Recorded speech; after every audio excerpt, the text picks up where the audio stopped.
Call the meeting to order of the Wilmington City Council. I'd like to welcome everyone that's here with us this evening and all those who are watching us at home. Thank you for taking an interest in your government. This time I'll introduce Chaplain Doug Falk of the Wilmington Police Department for their invocation. If I ask everybody to stand and remain standing afterwards for the Pledge of Allegiance. Let us pray. Dear Heavenly Father, we thank you today for all that you've done for us and all that you're going to do. We praise you, Lord Jesus, for an amazing community that we live in, the protection and strength that you give us day to day to live. We're so thankful for the officers that serve us every day and put their life on the line for our safety, for our community. Lord, we thank you tonight for the city council members, Lord. And Lord, for each one of them and the decisions that they make that impact our community, that they would make decisions, Father, that would give them supernatural wisdom to help them today to make decisions that will be best for all. Lord, we pray for this city that you would give us peace, love, and harmony. Lord, help us create an environment where people feel safe, valued, and heard. In Jesus' name, amen. Pledge allegiance To the flag of the United States of America and to the republic for which it stands, one nation, under God, indivisible, with liberty and justice for all.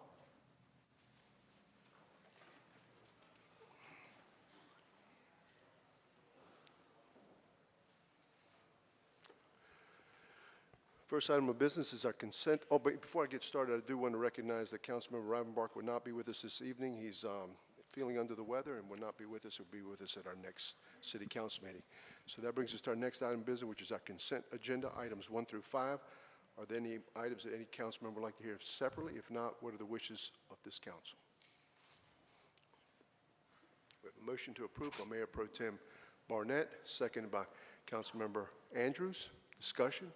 All in favor of that motion, please indicate by saying aye. Aye? Aye. Passes unanimously. I'll just hit the button. There we go. Passes unanimously.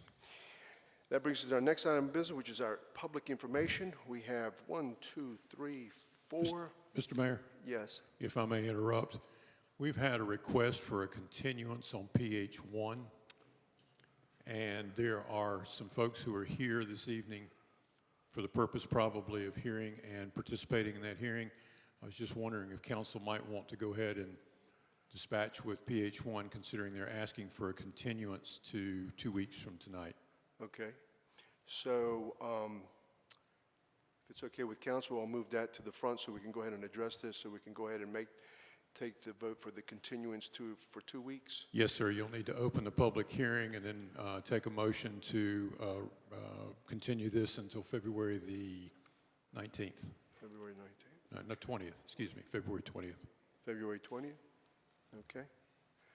Well, then we'll go to item PH1, which is the ordinance amending the official zoning maps of the city to rezone property containing 5.82 acres of land located at 6120 Oleander Drive from CBCD Community Business Conditional District to ONICD Office and Institutional Conditional District for a mixed-use development consisting of 178 dwelling units and 20,700 square feet of office and commercial space. And this was also continued from our October 3rd, 2023, as well as January 9th, 2024 meeting. And I will now open up the public hearing and ask council for continuance to the February 20th time frame.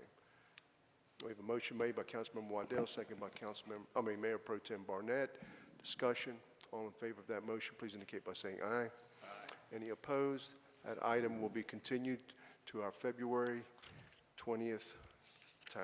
Okay, thank you. That brings us now to our public information segment. As I said, we have 5 speakers that have signed up to speak with us this evening. Each speaker will be allotted 5 minutes. Our first speaker is Salwe Yunus, who will be calling for peace. Salwe here?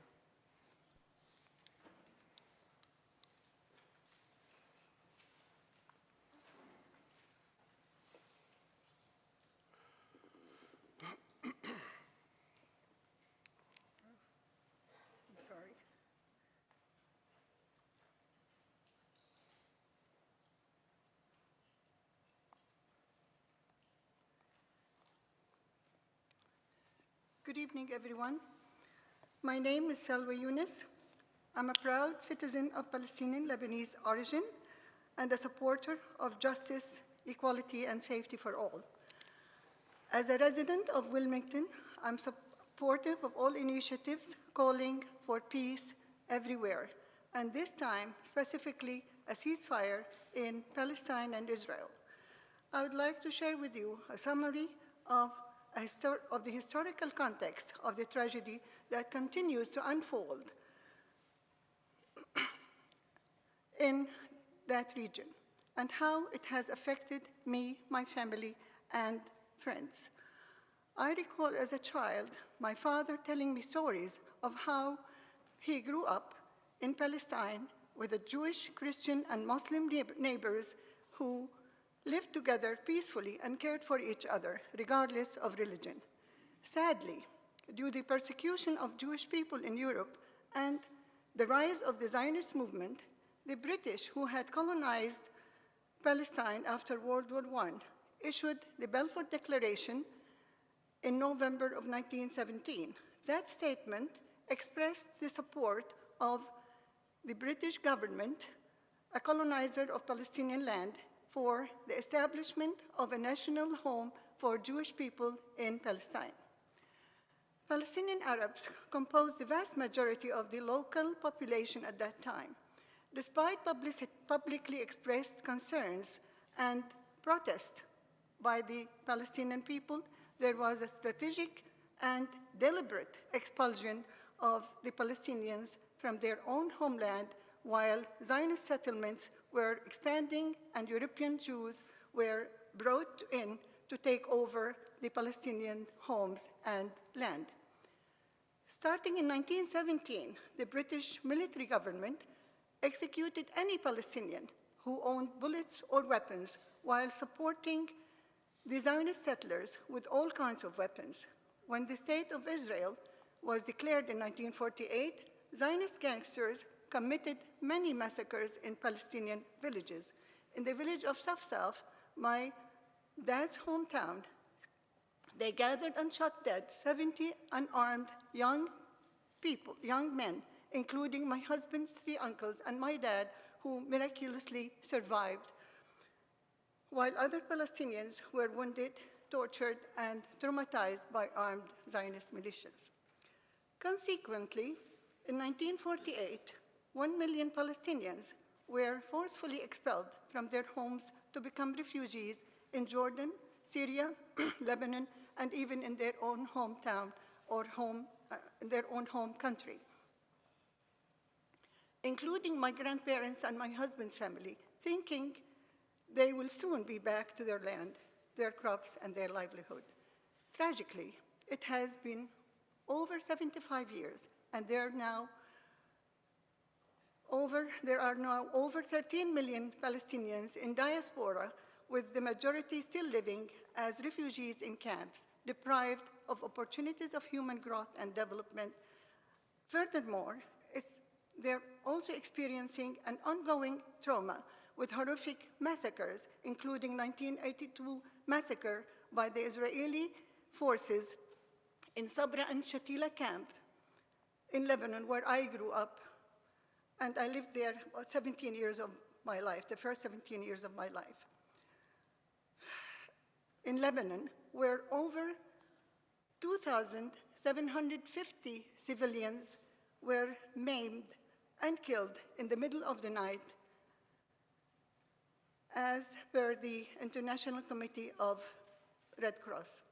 One of these was my first cousin. He was 26 years old and newly married and was brutally cut into pieces. I'm sorry to say that, but it happened.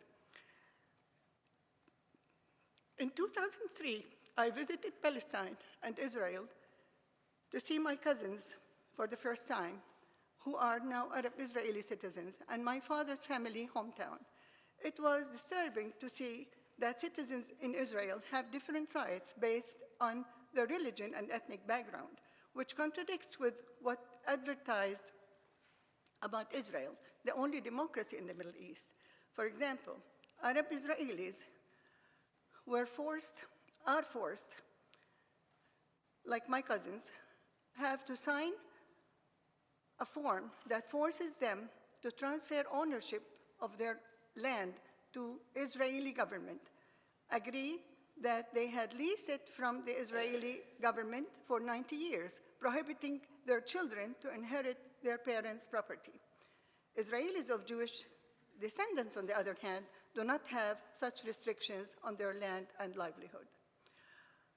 While trying to get to Hebron, while I was there to visit some friends in the West Bank, I witnessed this daily humiliation, an example of dehumanization of the Palestinian people by the Israeli soldiers at the checkpoints.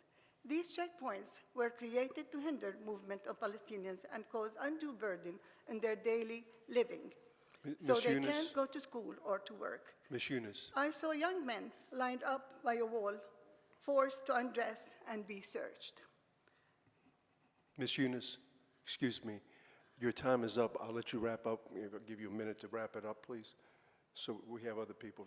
Everybody's allotted 5 minutes. Okay, I want to sum up in 1 just minute? 1 minute. Thank Okay. you. There are daily aggressions on the Palestinian people that sadly are not newsworthy in the U.S. Every day, Palestinian homes are demolished and olive trees are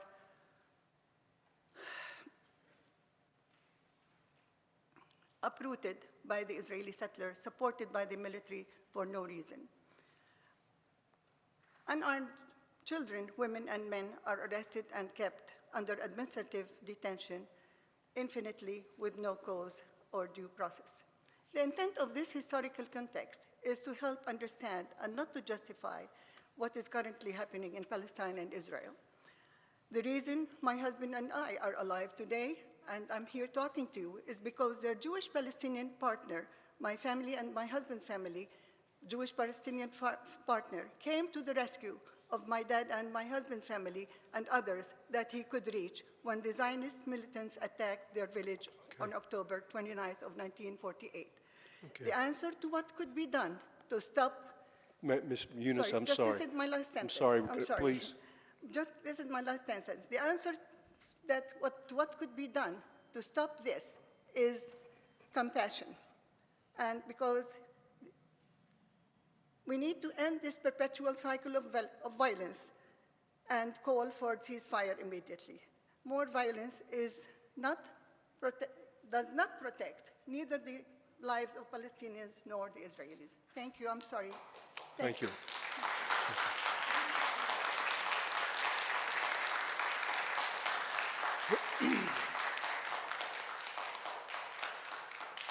Our next speaker is Ms. Michaela Jade, who will be speaking to us about median ordinance.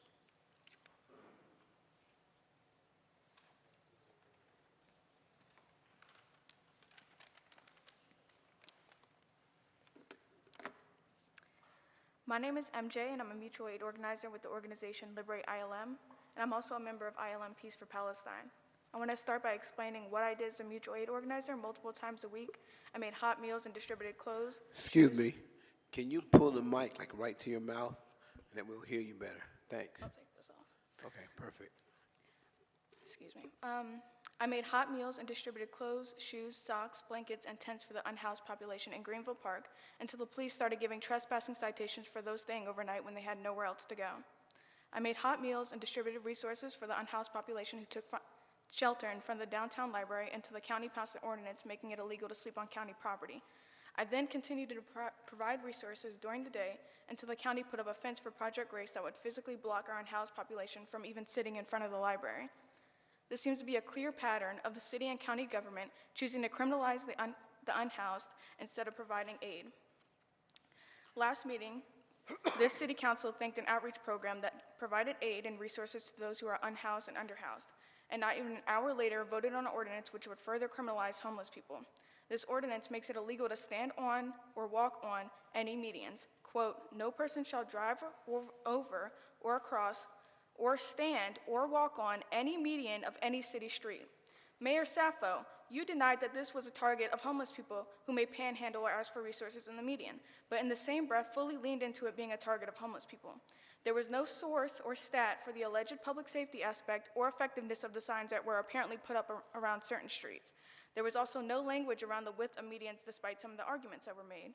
Two council members, Spears and Andrews, correctly questioned how vague and quite frankly ridiculous this ordinance is. Let's say this is a public safety issue. Why is there no accompanying ordinance or actions to ensure all sidewalks and crosswalks throughout the city are functional and adequate so people do not have to walk in medians? Instead, you're charging $50 based on vague language and at the discretion of a police officer. We must first acknowledge the limits and potential harms of law enforcement response to a much deeper issue, which is the lack of housing in this town that has basically been swallowed up by luxury developments and the Airbnb industry. We request that a 12-month sunset provision be added so alternatives like ensuring proper sidewalks and functioning crosswalk paths and lights are added to all streets. If you still decide to pass this ordinance, we would like a delay in enforcement to allow for adequate communication for those who would be most impacted. Lastly, I want to make a clear connection between this town's violent white supremacist and classist history to what is currently going on in Palestine. We hold a special responsibility to not only denounce the coup of 1898 led by white supremacists, who this town currently honors with the fountain on Market Street, that murdered and displaced black people, but we also have to denounce Zionist settler colonialism in Palestine, which has led to the murder and displacement of hundreds of thousands of Palestinians from 1948 to now. I implore each and every one of you to not only sign the JVP and Muslim Women for statewide letter, but to also add our resolution to the agenda and pass it, following the 70 other municipalities who have done so. Thank you. Free Palestine.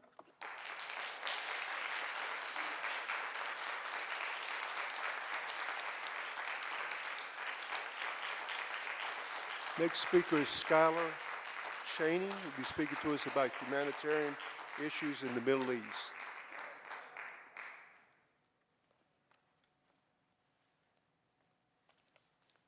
Hi, everyone. Thank you for having me. Can you hear me okay? Hello? Hi. I'm Skylar.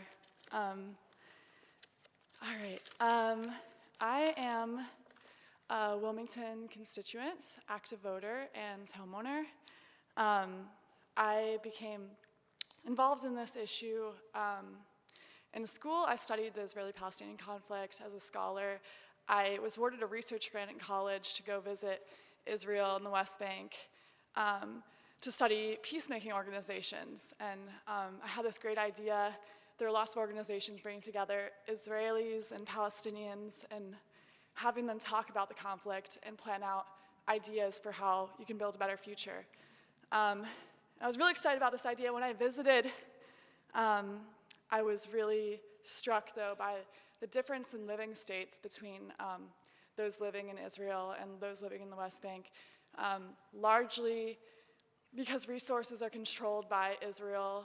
I was in Bethlehem, and water was cut off for multiple days at a time. There's expansion of Israeli legal settlements, and there were active efforts to remove Palestinians from their lands. So I shifted my efforts to working with human rights organizations there.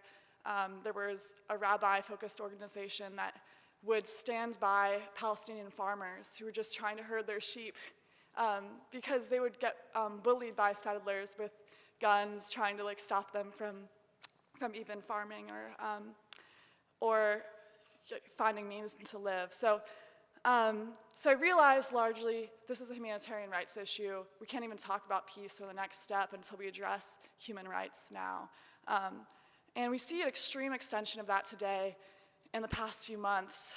Before our eyes, before the world's eyes, we've seen millions of Palestinians in Gaza displaced from their homes, living as refugees, over 27,000 civilians killed, 10,000 are children, settlements in the West Bank expanding, increased unchecked violence in both Gaza and the West Bank.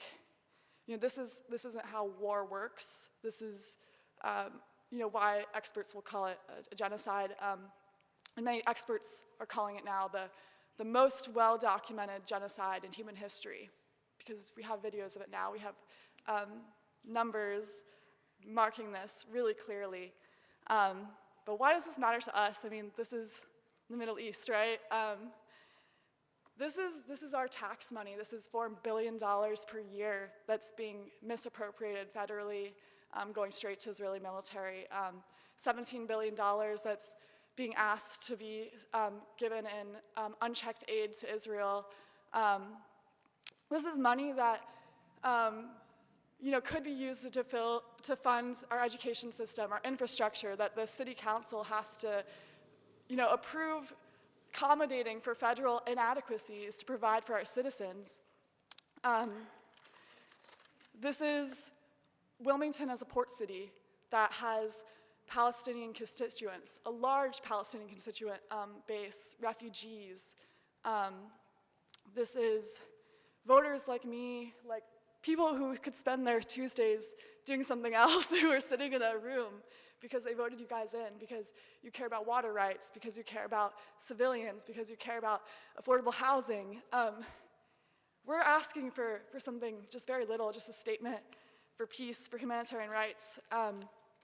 And I guess I'll just end by saying the way that I look at it, in 10 years, in 5 years, when this is settled down and it's written in history books, the most well-documented genocide in human history, as the numbers are more settled, I would like you guys to think about the fact that there are people coming to you in city council week after week, asking you to use your voice to support us, asking you for discussion, asking for your commentary. And I would like to feel comfortable with myself if I were in your situation. I'd like to feel comfortable with myself that I'm using my voice today. With that, I'll leave you guys, but I'll say I'd like to submit a copy of our sample resolution to the council, which has been updated since it's been submitted 2 weeks ago, to account for the additional casualties, which are now at least 27,747 people, and more than 70,000 injured. And I'd like to make a formal request that this resolution be considered and added to the February 20th council meeting agenda. Thank you.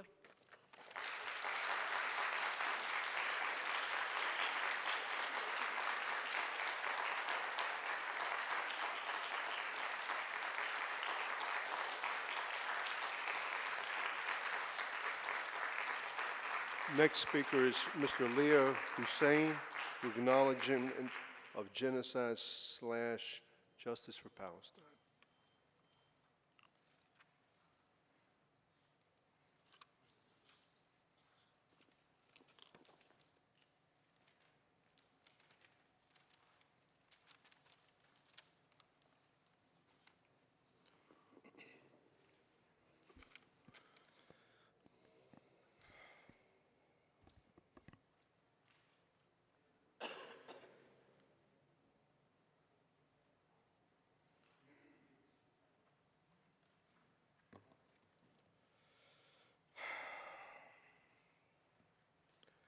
Good evening, everyone. I hope you're doing well. My name is Leo, and I'm speaking in part on behalf of my little brothers and sisters in Palestine. I, like so many others before me, ask our representatives to show their courage in the face of genocide and to call for the signing of an immediate ceasefire resolution in the city of Wilmington. It is a tangible sign of hope for my little brothers and sisters who are being bombed right now by the current Israeli government. This ceasefire resolution signals that somewhere out there in this cold world they face, there is a decent group of open-minded folks who know when to stand up and say, no more. However, I am not naive to how media narratives spin and distort reality in cynical attempts to make us view Palestinian children being bombed to pieces as just collateral damage. This media's spin to pit Palestinians against Jewish people or Arabs against Jewish people is not only ignorant and racist, but endangers all Arabs and Jewish people globally by creating a miasma of fear and distrust around an issue that requires honesty and justice. I am not naive to the pressures imposed by white supremacist, colonialist Zionists to maintain the status quo or risk losing campaign funding. It's easy to turn a blind eye and pretend this is not an issue worth standing for, but I'm telling you that it is. I know representatives as wise, connected, and as patient as yourselves are striving to ask the right people questions at the right time to best represent not only your constituency, but also your hearts. I look to you all, and I see good people. I see educated people. I see strong people. I know people who have overcome challenges both large and small, challenges the world will never know about. That intuitive human resilience that makes us stronger every day is the same strength that the children and families of Gaza are forced to draw from every day because Palestinians are being eradicated and decimated for reasons that are completely out of their control. Some want to attribute the persecution of Palestinians solely to Hamas, but I'm sure the last thing any of us want in America is for innocent children and families to be persecuted for warmongering done by officials whom they never got the opportunity to vote against. The sensible question we must ask ourselves is what kind of Israeli state we want to stand for. The reality is that there is an Israeli state, so we must base our decisions on how that Israeli state represents itself on the world stage. We must judge the current Israeli state through its persecution not only of the Palestinians outside of Israel's borders, but also of Palestinians and non-white ethnic Jewish people within Israel's borders. We hear horror stories every day before October 7th of children from Palestine being shot, kidnapped, murdered, raped by IDF soldiers. Every day, Palestinians for generations have had to wake up to WhatsApp messages and news articles detailing stories of IDF soldiers disrespecting families and desecrating mosques. Every year on Eid, the Israeli government sanctions military actions against people practicing their faith on holy days.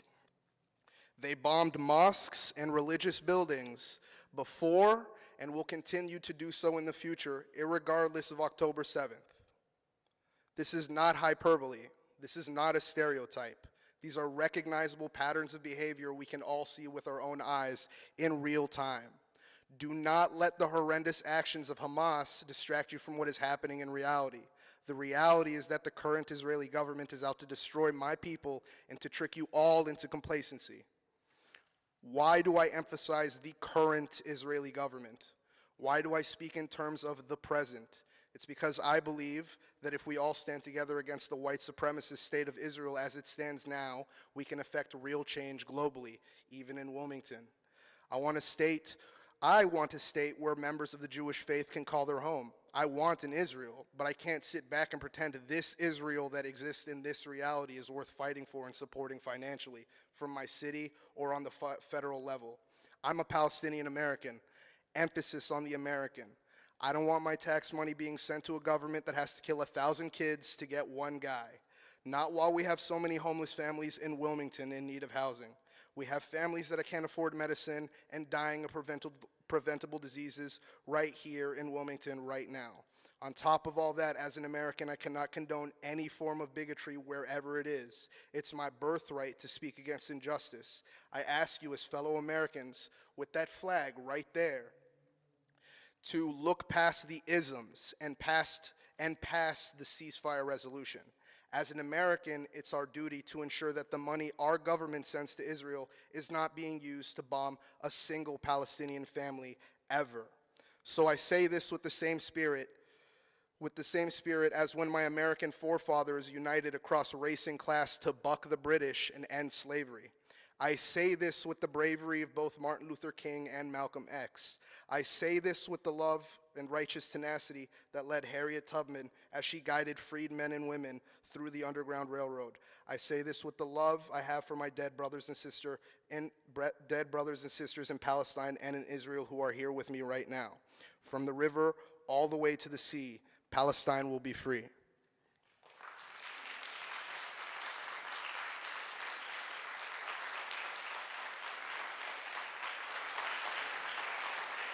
Last speaker this evening is Mr. Bishop Williams. Bishop Williams will be speaking to us about faith at the table, round table.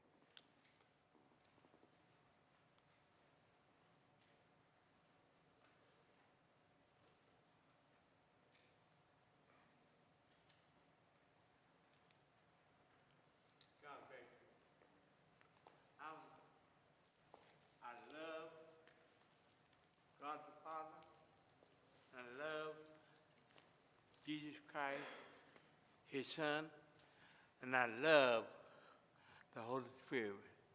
So everywhere I go, I talk about Jesus.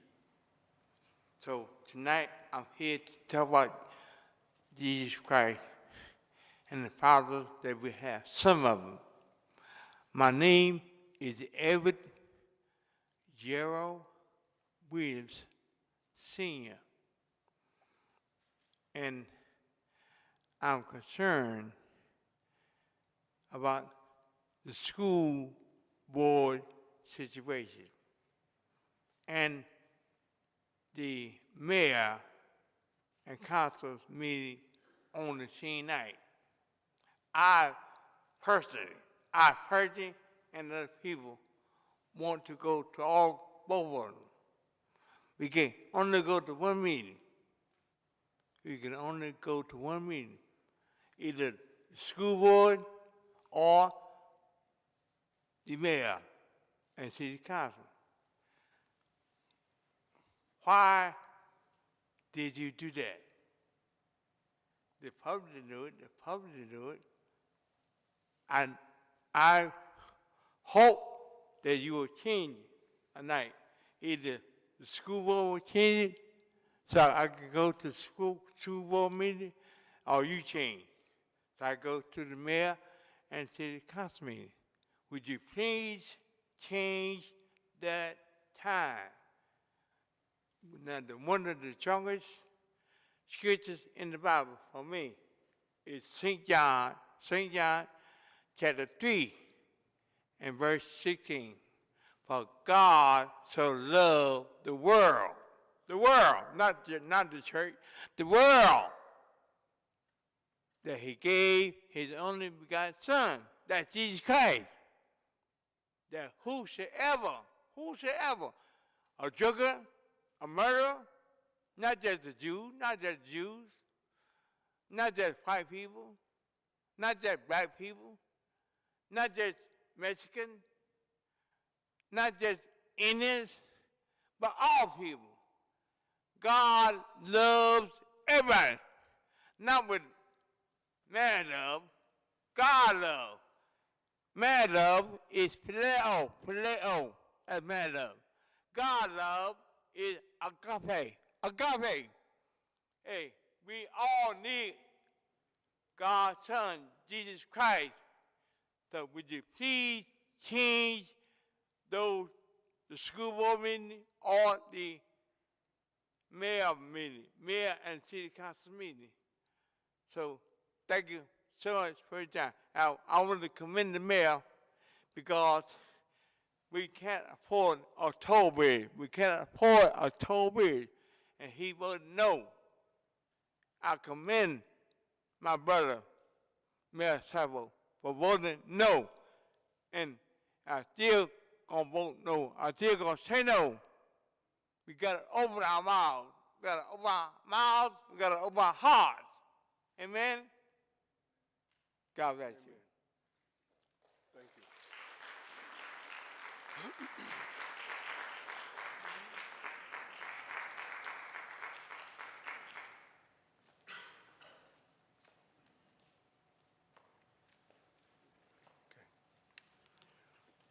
Brings us to our next item of business, which is our public hearings.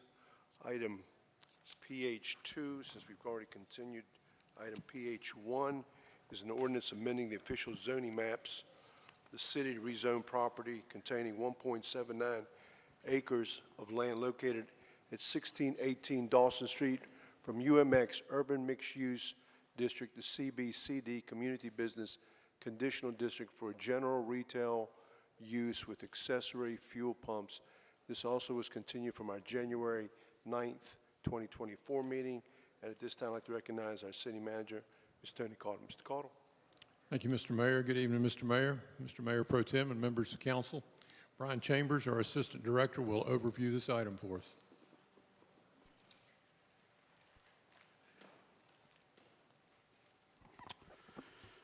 Good evening, Mr. Mayor, Mayor Pro Tem, members of council.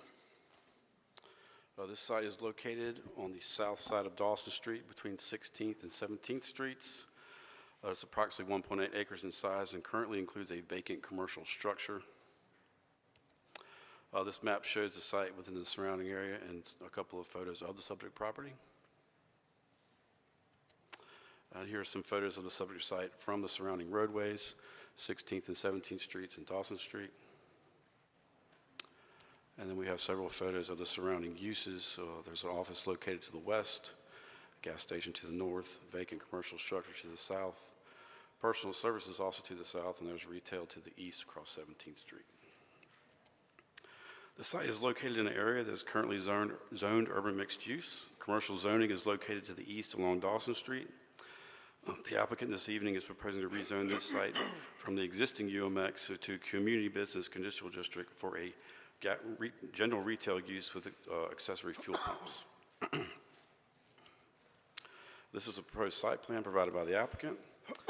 The project includes a one-story, 5,200 square foot structure and a fuel canopy with 14 fuel pumps.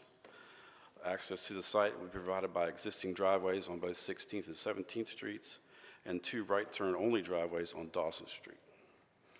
Traffic data indicates there would be an increase in estimated vehicle trips with this use. However, a traffic impact analysis was not required due to the large number of pass-by trips that are associated with this type of use. Here are the proposed elevations that were provided by the applicant for the proposed structure.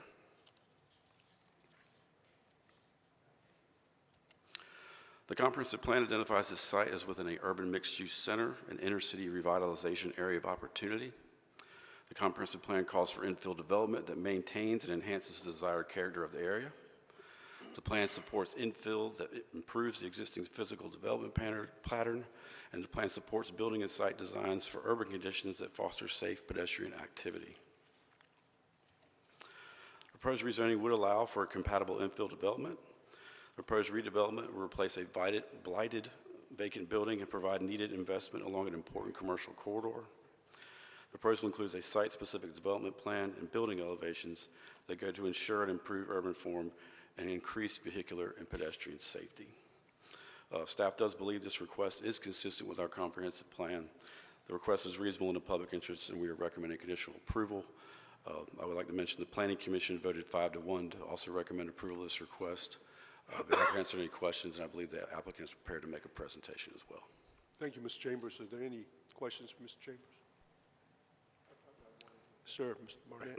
Yeah, you mentioned like the traffic analysis. I think I heard you say that because it's where it is, it doesn't need a traffic analysis or something. Repeat that part. Right. The traffic impact analysis was not required because the number of trips that are associated with this are generally passing by this location. They're not going to, no one's getting out of their house and driving over here to get gas. They're going to be passing by this location already to capture those vehicle trips. Okay, that makes sense. All right, thank you. Yes, sir. Yes, sir, Mr. Waddell. Mr. Chambers, this might be a question for the applicant. I'm just curious, do we know where the gas tank, there's no gas tanks buried on the property now, right? Because it's never been There utilized. is not. Do we know where on the site that those are intended to be buried? And that's probably a question for the applicant, I would assume. But It might be on the site plan. If Dylan can pull it back up. If not, then we can get the applicant to answer that question. all right, thanks. Anybody else? Okay. It looks like it'd be on the southern property line. Okay. Yes, sir. Thank you, Mr. Chambers. This time I'd like to recognize the applicant. Is the applicant here?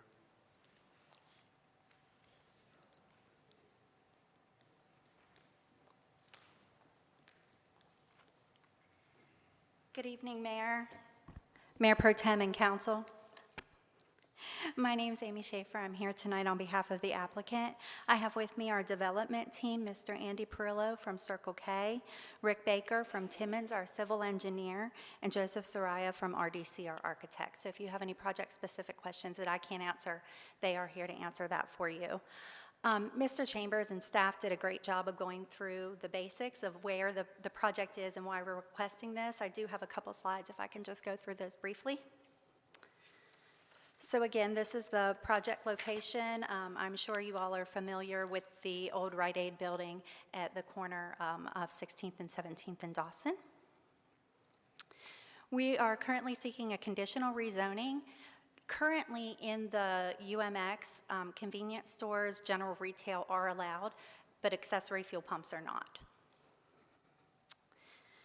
This is a 1.79 acre site approximately with a current vacant building.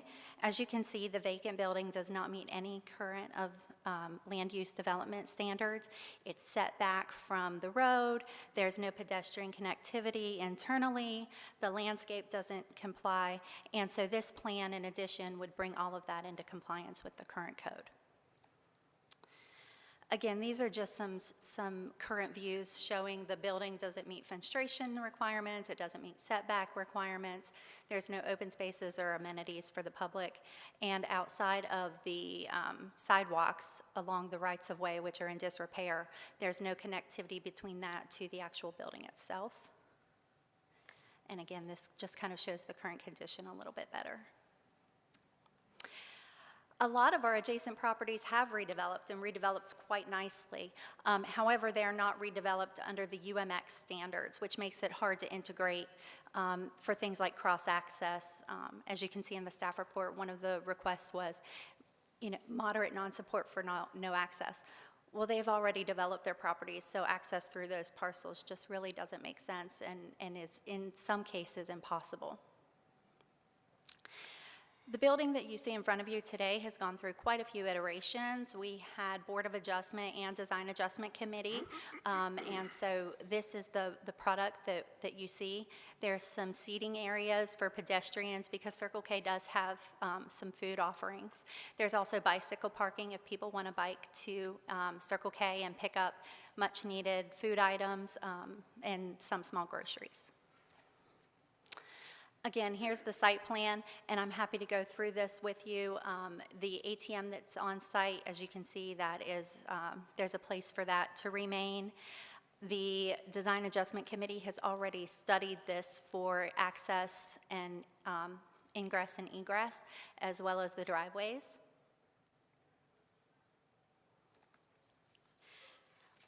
One big thing is that the project will be bringing landscaping up to current code. This is just a concept right now, but as you can see, we will be actually decreasing the impervious surface on the site, which is quite unusual, but for this, it really works for the project. In addition to reducing the impervious, this is the current stormwater pond. As you can see, it needs some work. It will get some work as part of this rezoning to hopefully help make the stormwater in the area a little bit better, although of course there are things outside of our purview. And again, just a couple more elevations to show you some of the landscaping enhancements, sidewalk enhancements, curb and gutter enhancements that would be made as part of this rezoning request. There's details on the elevation for the fenestration. If anybody has questions about that, I would definitely leave that to the architects because I'm afraid I wouldn't even pronounce the words right. And so for a conditional rezoning request, there are 4 factors for City Council to consider. I'd just like to briefly go through some of the points that we'd like to make. So change or changing conditions. The property has been vacant since 2001. It is currently, 2021, sorry. It's currently UMX, but as I stated before, the adjacent properties have been developed, but not under UMX code, so it makes it difficult to integrate this under the UMX. And the rezoning would allow a revitalization within the new DO and follow that pattern that's going on in the area for revitalization. The map amendment, consistent with the comprehensive plan, Mr. Chambers had a really good explanation of this. It is inner city revitalization in an area of opportunity. One of the reasons that the adaptive reuse of the building just isn't possible is because, frankly, adaptive reuse of the building wouldn't make it comply with the code. And the impacts on the area, the vacant non-conforming building would be replaced. We would decrease the impervious surface. We would provide an additional use to the current mix of uses in the area. There would be an increased security due to additional pedestrian circulation, enhanced lighting, and the hours of operation. This is a 24-hour business, so somebody will be on site at all times. And we'll provide, as I said, those public areas with pedestrian seating and attractive landscaping. And again, how we would comply and why it's in the public interest, we would be incorporating SEPTED principles and updating the site to be compliant with the UDO. and I'm happy to answer any questions. Any questions? Mr. Barnett? Go back. Would you go back to the slide where you showed the storm water? Yes, sir. You know, like and, okay, again, tell me what you said about this. I think you said something like, it's kind of Sure. like a mess and. Yeah, as you can see, the riprap is kind of falling over. You know, some of the pipes, and they looked better when they weren't so far apart. Some of the pipes are a little cracked. There's some work that could be done on this stormwater system, and so that would all be part of our redevelopment, is to improve the current stormwater situation on site. Okay, so not could be, it will be. It That's will part be. of Yes, sir. That's what I was hoping. Okay, thank you. Mr. Joyner? The supporting documents reference financial services. What are the proposed financial services? I believe that refers to the ATM on site. And then there's a gas station already directly across the street, is that correct? Yes, sir.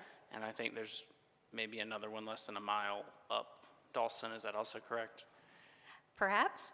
This may be a question for staff. Did folks from those businesses respond to, did they have any feedback on this? We didn't hear from the neighbor across the street at the community meeting, and they have to be noticed for the community meeting. I don't know if anyone's here to speak tonight, but at the Board of Adjustment and at the DAC, the neighbors came out to support the project, even though that's not what it was about, and the community meeting was generally favorable. I don't know if they've heard from anyone down the street. Thank you. Mr. Joyner, Go ahead. to my knowledge, staff has not received any comments from either of those businesses. Thank you. Mr. Spears? Councilman Joyner kind of stole my question, but I'm gonna go in a little deeper. What kind of research was done to even come up with the idea to put the Circle K in this location? So the market research, I would leave that to Mr. Perillo if you want specifics. Come on down.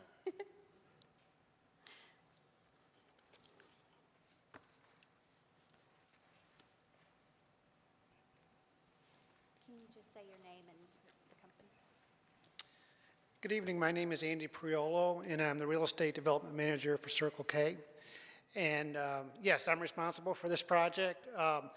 We did a lot of research. We've got several locations in the Wilmington area, and we felt that this was an area that was in dire need of a modern convenience store with gasoline. The things that are driving this are the traffic. There's, I want to say, 45,000 cars that go by this property every day, and there really isn't a state-of-the-art convenience store within a couple miles of it. So demographics, traffic counts, that all went into it, and lack of competition. And I know our competitor was mentioned. Honestly, if there was a brand new modern convenience store across the street from us, we would still do this. There's that much business for both of us. So you said state-of-the-art. What's a state-of-the-art convenience store? What did that look like? Well, you saw some of the renderings of the site. So we're, in fact, I can tell you because we just updated our budget, we're going to be spending $5.8 million on this project.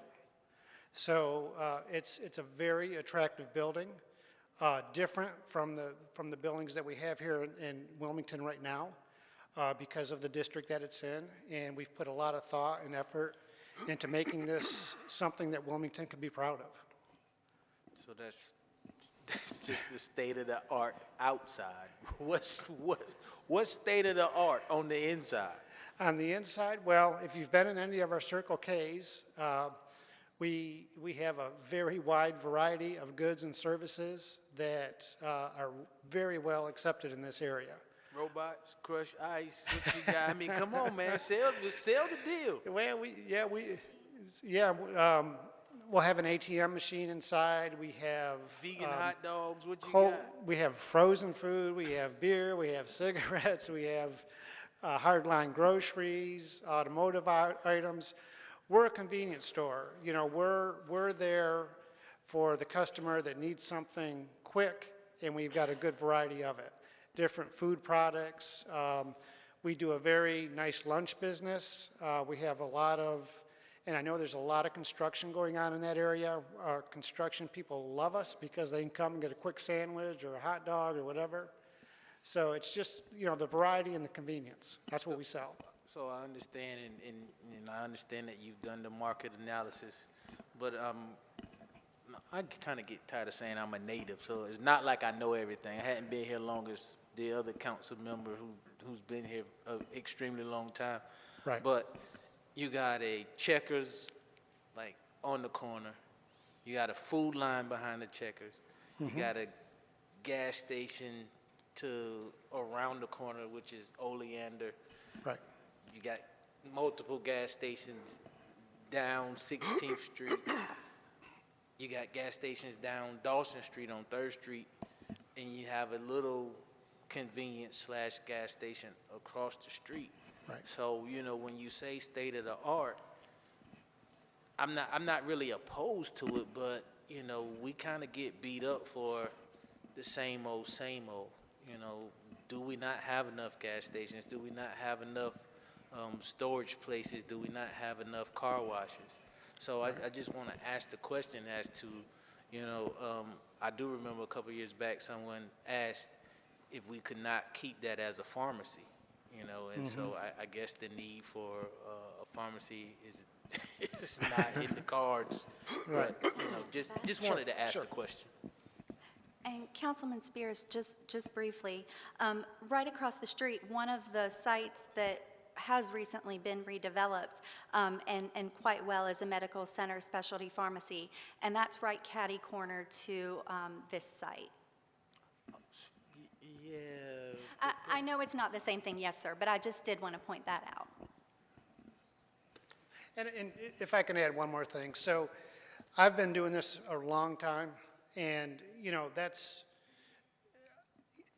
I consider myself an expert in finding places that makes us successful. We're not going to spend $5.5 million unless we know that there's a need in that community for it. So obviously, you know, my name is on the line for that, and we've certainly done our homework, and we definitely see the need for that in this particular place. One more question, I'll let you go. Might not be a question for you.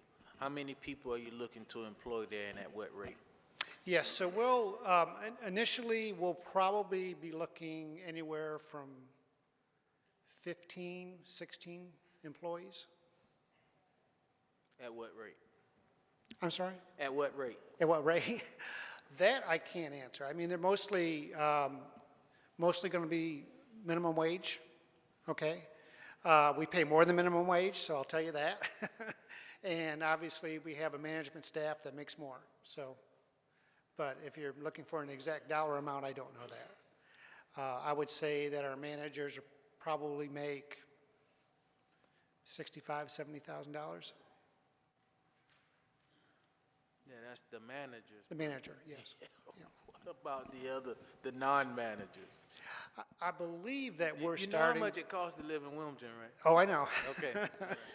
And quite frankly, a lot of our employees are second income. You know, maybe it's a wife that just wants to work part-time to help supplement the income for the family. Part-timers that just, you know, again, just some extra money for their household.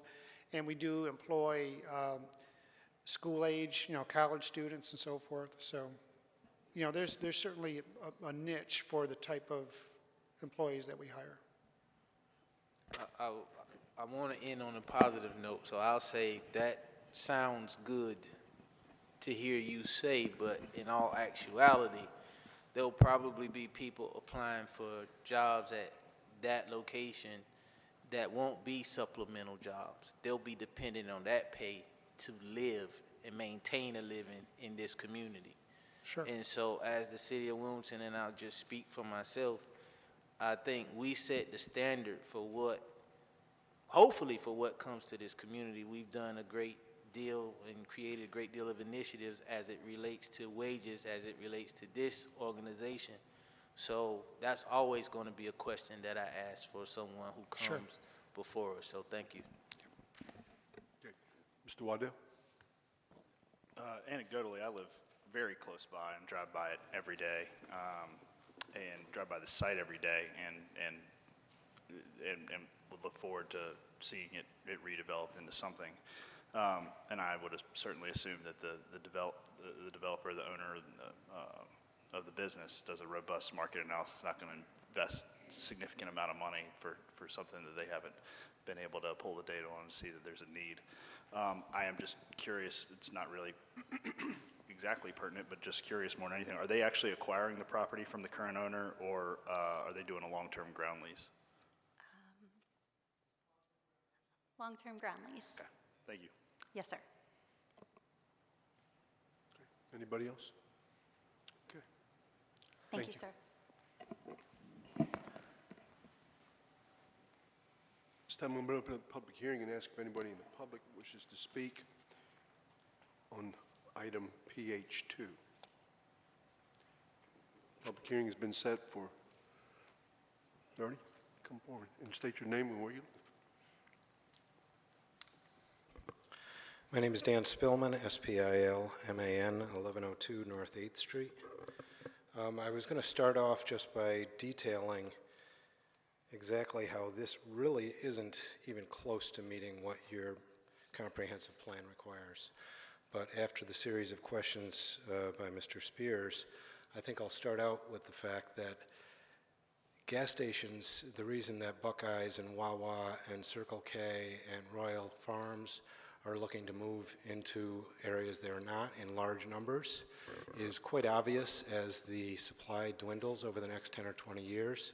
They're trying to get their foot in so that the city of Wilmington will be dealing with accelerated closures of these smaller time gas stations. These people that are possibly family-run businesses, some of them aren't obviously, but some are, who have paid taxes and keep the money in the community for decades.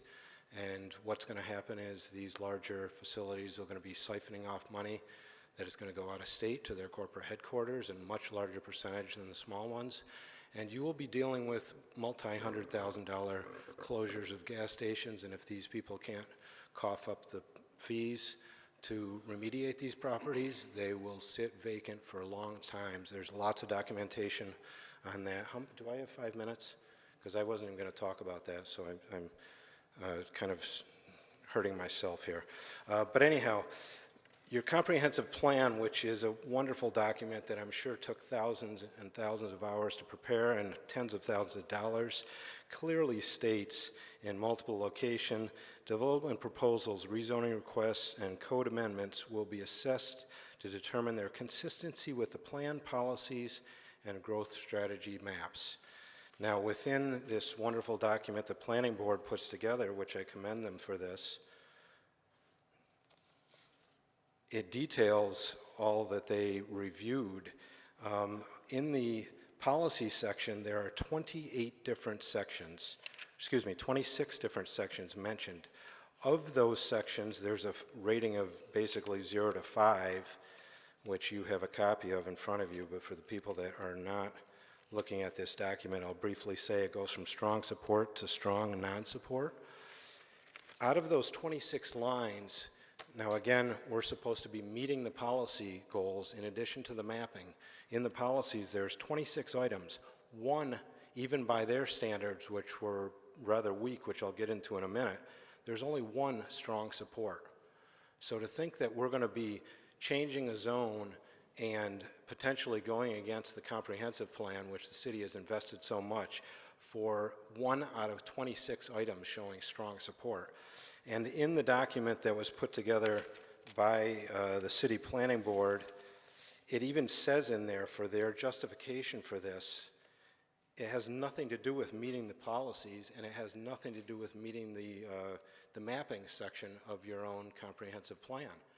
It basically talks about infill, and in a nutshell, you would say this is going to be better than what's there. Well, if you're going to do something that's better than what's there, that pretty much allows anything. You might as well just throw this whole comprehensive plan in the dumpster. I'm going to talk about a couple of points real quick. Even within the policy, this was a very generous rating. So granted, there's only one that shows strong support. There were 17 that showed moderate support. I'm going to talk about a couple of these that are just completely bogus as far as I'm concerned, if you look at it independently. 1.2.2 under their document, development should incur a compact pattern and reinforce the efficient provisions of public services, reduce negative impacts of low intensity and non-contiguous development patterns. They scored that as a moderate support or modest support. It is none of those things. It certainly should have a down arrow of modest non-support or significant strong non-support. Another one, pedestrian-oriented centers of commercial development should be encouraged at key locations and along major coordinates or corridors. Auto-oriented strip commercial development should be discouraged. That received a modest support. We're going from a sidewalk that has one cut-in that is a normal driveway to 2 ramps. And anybody that's driven on Dawson knows that people are driving 40 miles an hour plus on that. And you're going to have ramps cutting across the sidewalk. How that could be scored as a modest support instead of an extreme negative to have the dangers of people coming at 40 miles an hour onto that ramp across the sidewalk is beyond imagination. One other, sites within proximity to planned or proposed major transit lines should be developed with relatively high density and mix of use. Okay, on the comprehensive plan, kitty corner to this is a major traffic hub, and it shows up, actually it doesn't show up in the map that they put in this document, but kitty corner is a major traffic hub where they're considering a wave terminal.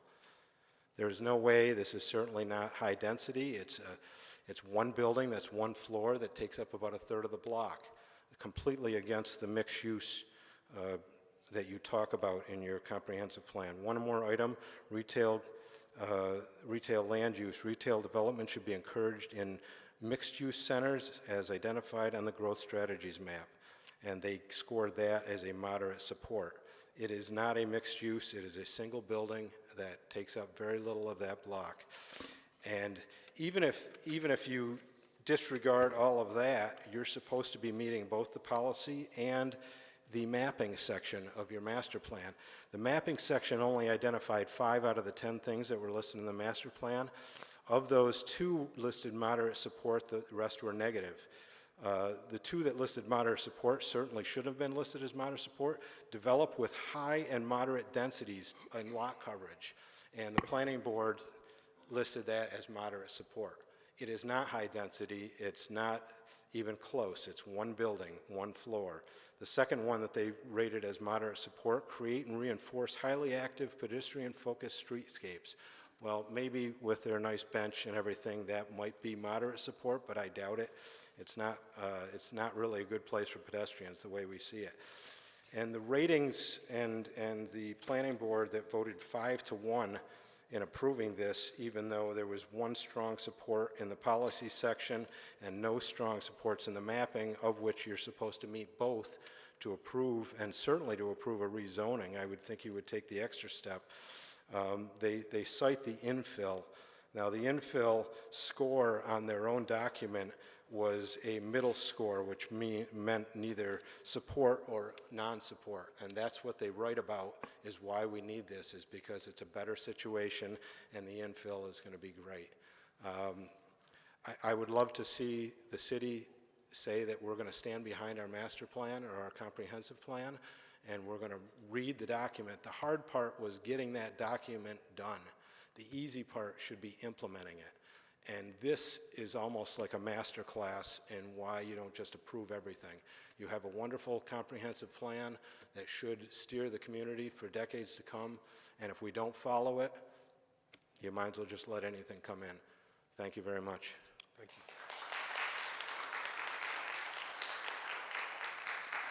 Next, please. Anybody else? Madam Clerk, have you received any additional commentary? No, sir, I did not. Okay, thank you. Any further questions? Yes, sir. Question to staff. Listening to And I did look at the number of non-support and support, you know, the circle with the arrows and stuff. How would you respond to some of the things that he just said? I think some of those policies are subjective, so staff does have to make a judgment call on how we rate them. I think we have to look at things overall. He mentioned there being only one strong support. We look at the balance of all the policies. We're not going to see eye to eye on everything, and we welcome the questions, and we're happy to meet with them to discuss this outside of you know, these hearings. But that's kind of our response at this point. The part about the driveway over the sidewalk. That was a concern of staff. We initially weren't really excited about having driveways on Dawson Street. However, that's a DOT road. They met with DOT, and DOT preferred this access and preferred this circulation. So we support our local agency. Okay. Thank you. Yes, sir. So, Ms. Spears. I just want to say that Mr. Spillman, is that your name, right? I mean, you made some very valid points. Maybe you've been listening to the city council meetings and you've heard me say these things over the years. But it is true, you know, if we put together a comprehensive plan, and we should follow it, we should at least try to adhere to what the comprehensive plan is and what meshes well with the community. So I'll leave it at that. Good point, sir. Kudos to you for catching this stuff. Anybody else? Okay. Yes, sir. Agree, there's some valid points, and Mayor Pro Tem brought a couple up to staff. I wonder if maybe the applicant wanted to speak to some of the pedestrian safety concerns along Dawson Street specifically, how maybe in similar projects they have, whether here or across their market area, what they've seen, if they've kind of run into these same things. I think that would be good for this body to understand. Absolutely, and Mr. Rick Baker with Timmons Engineering is here to answer those site design questions for you, sir. Hi, good evening. My name is Rick Baker. I'm with the Timmons Group out of Raleigh. We're the civil engineer on the project, and we work with Circle K, excuse me, in North and South Carolina, so we have a lot of experience with this client. So as was stated by staff, we met with DOT early on this project, and the big discussion with them is access to the site. Now, there's an existing driveway on 16th Street and 17th Street, and we maintain those driveways as they're as far away from the intersection as we as we could get. We had proposed to keep the driveway as is on Dawson Street, a two-way driveway, but NCDOT insisted, due to the volume of traffic and the speed, that it would be much safer to have a right-out driveway, which is the one on the west side or left side, and a right-in driveway, the one on the right side of the property. That way, a pedestrian walking on the sidewalk at each driveway is only having to look one direction to see where the vehicular traffic is coming from. So this actually is a much safer condition than exists there today.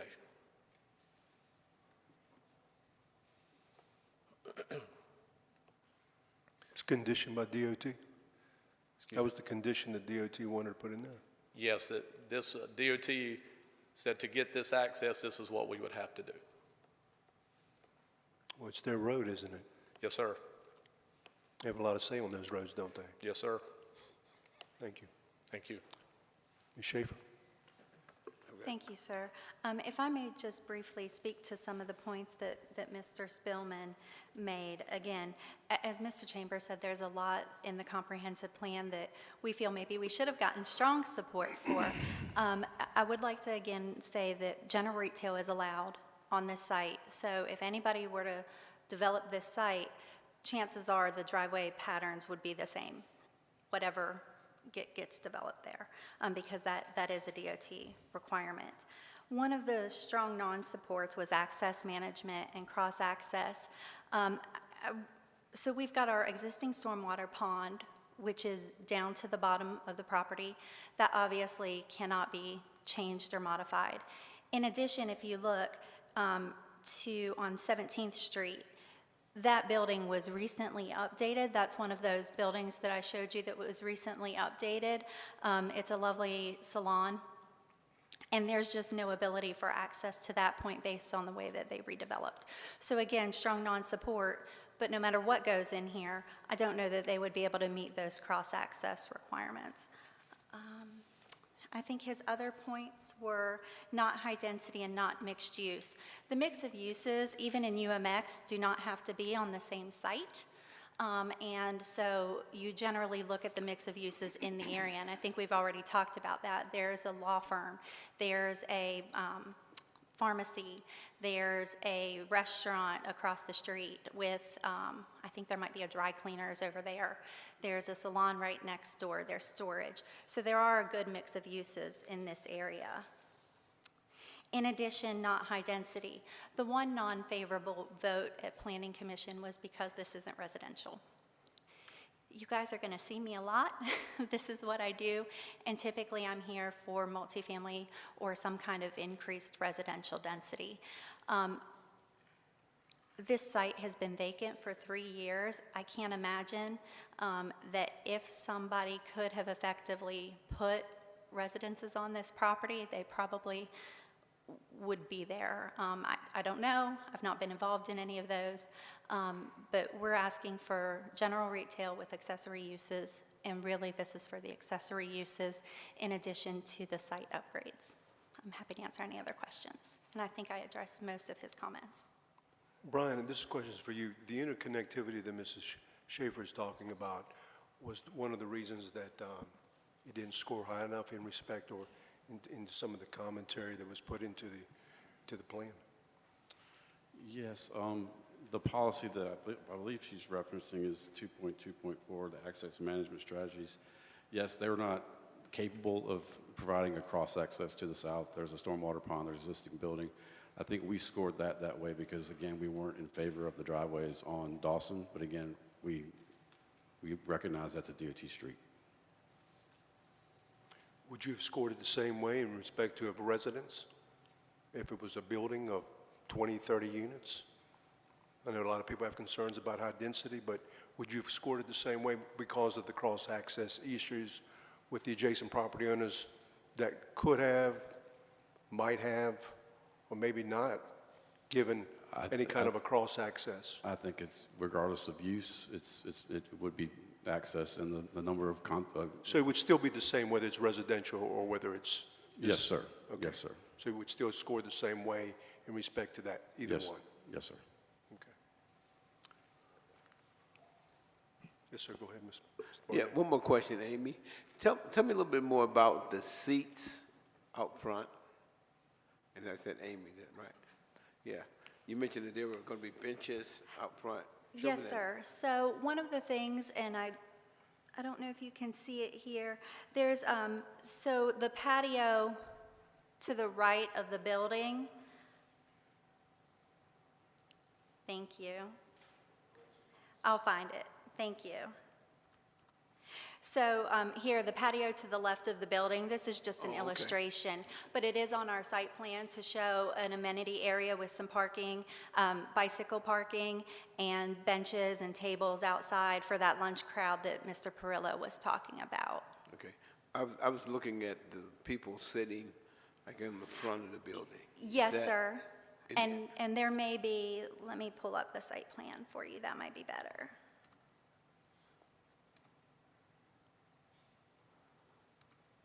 We had to do a little bit of facade changes based on the Design Adjustment Committee meeting, but yes, sir, there is a public area in the front with some benches.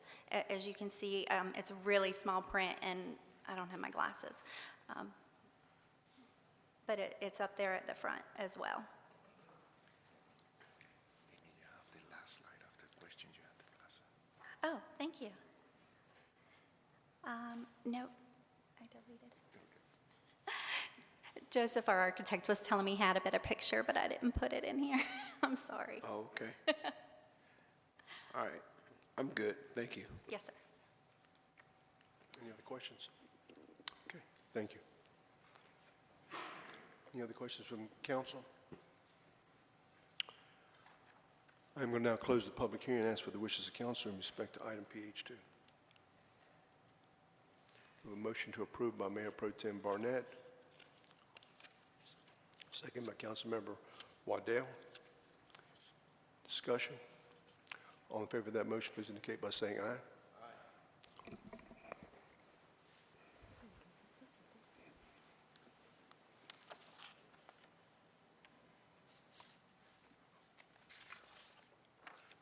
Okay. We have a tie vote. Because of that, We'd also need the consistency statement. do we need to read a consistency statement for the record? Mr. Barnett, will you please read a consistency statement for the record?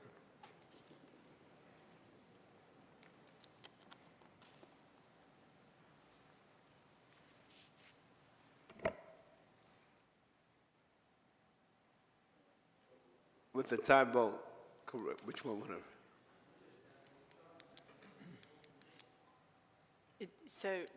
A tie vote would fail, but if you're making the motion, I'm going to need you to re-vote after you read the consistency statement. Wait, okay, wait, say it again. Repeat that, please. I'm sorry. A tie vote would mean a fail, I mean, it failed. Okay. but we still just need to read the consistency statement before we vote. So, okay, I voted for it, okay, but it failed. Okay, so the consistent statement is green, yellow, Green. green. I moved to approve, okay, and it still failed. I got you. All right, I move to approve the proposed amendment to rezone property located at 1618 Dawson Street from UMX Urban Mixed Use District or CBCD Community Business Conditional District for general retail use with associated fuel pumps and find it to be consistent with the relevant policies in the comprehensive plan based on the application materials and the information provided at the public hearing and in the staff report. And the final approval of the rezoning request is reasonable and in the public interest for the following reasons. The proposed rezoning would allow for a compatible commercial use along a major thoroughfare. All ready to vote? All in favor of that motion, please indicate by saying aye. Aye. Item ties, so it will fail. That brings us to our next item of business, which is item PH3, which is an ordinance amending the official zoning maps of the city rezoned property containing 0.06 of an acre of land located at 110 Dawson Street from R3 medium-high density mixed-use, mixed residential district to UMX urban mixed-use district. At this time, I'd like to recognize the city manager, Mr. Caudle. Mr. Caudle. Thank you, Mr. Mayor. Our senior planner, Travis Henley, will overview this item for us.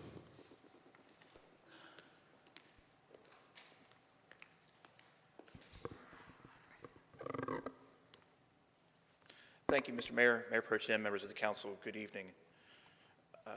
As mentioned, the site is located at 110 Dawson Street and has frontage along the south side of Dawson between South Front and South 2nd Streets. Contains approximately 0.06 acres and is part of a larger tract containing the Cape Fear Solar development that is already zoned UMX. Subject property was previously its own parcel and had a single-family detached home upon it. That home was demolished within the past year, and the recombination to the Cape Fear Solar property occurred in 2022. This map shows the general vicinity surrounding the request. These are photos of the subject property and existing conditions in the immediate area. And these are photos of adjacent properties and land uses. The site is primarily bordered by vacant land along the south side of Dawson Street, with Cape Fear Solar to the south and residential and storage uses along South 2nd Street to the east. As mentioned, the site is currently zoned R3, medium high density mixed residential district. The site is bordered by UMX to the south and east, and light industrial and UMX to the west. The applicant has requested a general rezoning to the UMX zoning district. Allowable uses within UMX are diverse, including many residential and commercial use types, and are consistent with the uses found in the general vicinity and already permitted on the balance of the subject property. The site is located within a high-density transition area of opportunity on the Comprehensive Plan's Growth Strategies map. General rezoning would bring the entire property under a common zoning district and could increase densities in the context of the continued development of the overall parcel. The comprehensive plan encourages these increased densities with infill development near major commercial services and also encourages active ground floor uses, which are possible within the UMX zoning district. Staff believes that the proposed zoning amendment is consistent with the recommendations of the Create Wilmington Comprehensive Plan and that the request is reasonable and in the public interest. Staff is recommending approval, and the Planning Commission voted unanimously at their January meeting to recommend approval as well. This concludes staff's presentation. I'm more than happy to answer any questions council may have, and the applicant is here as well. Any questions for staff? Thank you. No, right now. Okay, at this time, I'd like to recognize the applicant.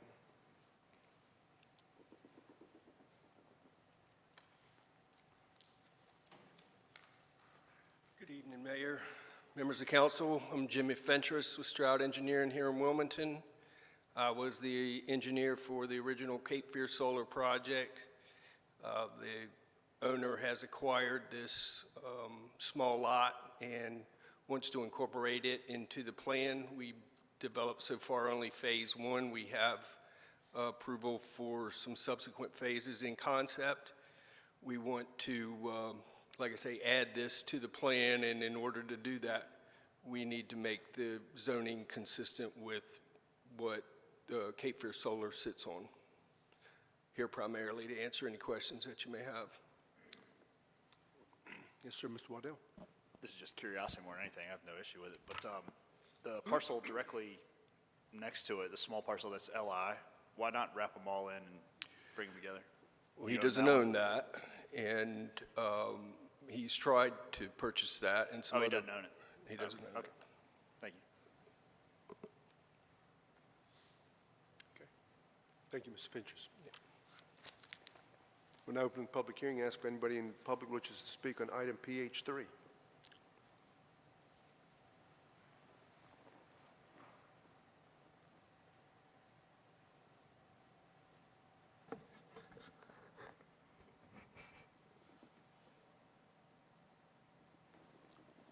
Any additional comments that you've received? No, sir. Okay. Any other questions from council? We'll close the public hearing and ask for the wishes of council. And please, whoever makes the motion, Mr. Joyner has made a motion, second by Mr. Waddell. Mr. Joyner, you please read the consistent statement for the record, sir. Yes, sir. I approve to move the proposed amendment to rezone property located at 110 Dawson Street from R3 medium high density mixed residential district to UMX mixed urban mixed use district, and find it to be consistent with the relevant policies in the comprehensive plan based on the application materials and the information provided at the public hearing and in the staff report, and to find approval of the rezoning request is reasonable and in the public interest for the following reasons. The proposed rezoning would apply a common zoning designation to the entire property and allow for future infill development that would be compatible with the surrounding area. All in favor of that motion, please indicate by saying aye. Aye. Any opposed? Item passes unanimously on first reading. Is there a motion to waive second reading? Motion made by Councilman Waddell, second by Mayor Pro Tem Barnett. Discussion. All in favor of that motion, please indicate by saying aye. Aye. Any opposed? Item passes unanimously on first as well as second reading. That brings us to item PH4, which is an ordinance amending the official zoning maps of the city rezone property containing 0.698 of an acre located at 6132 Bailey Buck Road from R15 moderate density single dwelling district to R10 CD medium density single dwelling conditional district for a two-lot single dwelling residential development. At this time, I recognize the city manager, Mr. Cottle. Mr. Cottle. Thank you, Mr. Mayor. Associate Planner Miranda France will overview this item for us.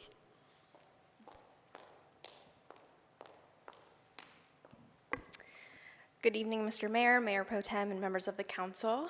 This is a conditional rezoning request for 6132 Bailey Buck Road.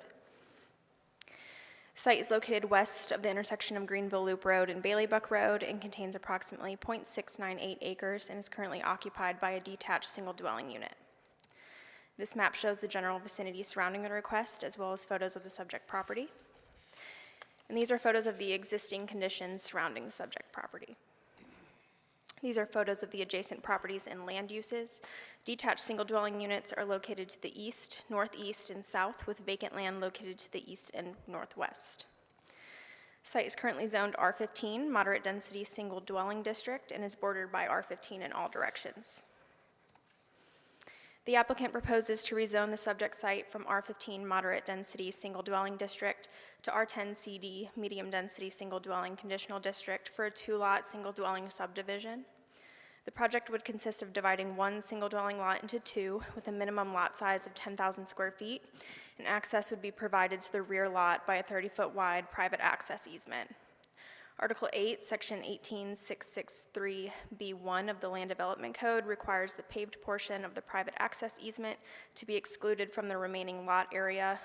Based on this requirement, the lot is approximately 1,560 square feet short of a by right subdivision and meeting the R15 lot size requirements.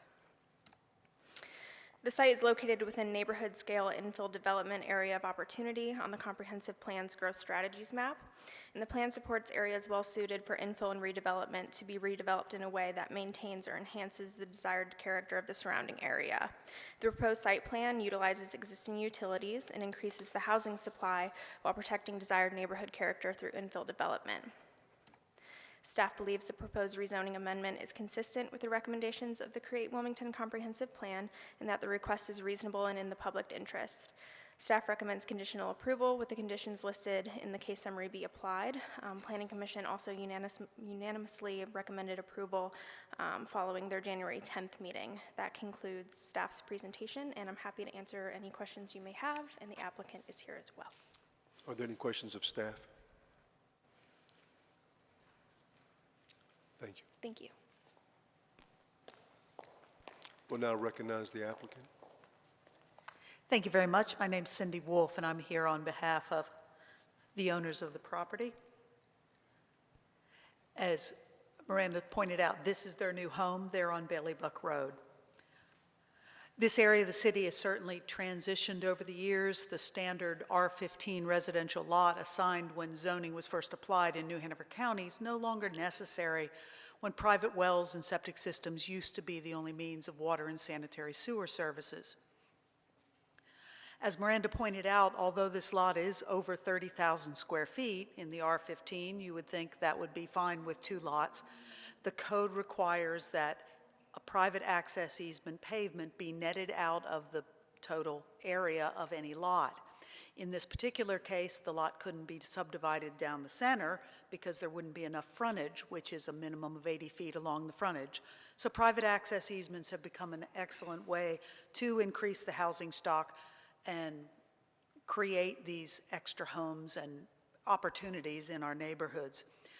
The minor rezoning jump here to the R10 is very similar to what just happened just in the lower right-hand side of this map along Greenville Loop Road, which again was 2 lots that just weren't quite enough for 3 lots, and we turned that to R10 and were able to get 2 extra homes. So with that, we believe that neighborhood scale infill is promoted by the Create Wilmington Plan. Rezoning for the extra lot would be consistent with developing underutilized lands that already have urban services and promote the housing options diversity. I'd be happy to answer your questions. Any questions for Ms. Wolf? Thank you very much. We'll now open up the public hearing and ask if anybody in the public wishes to speak on item PH4.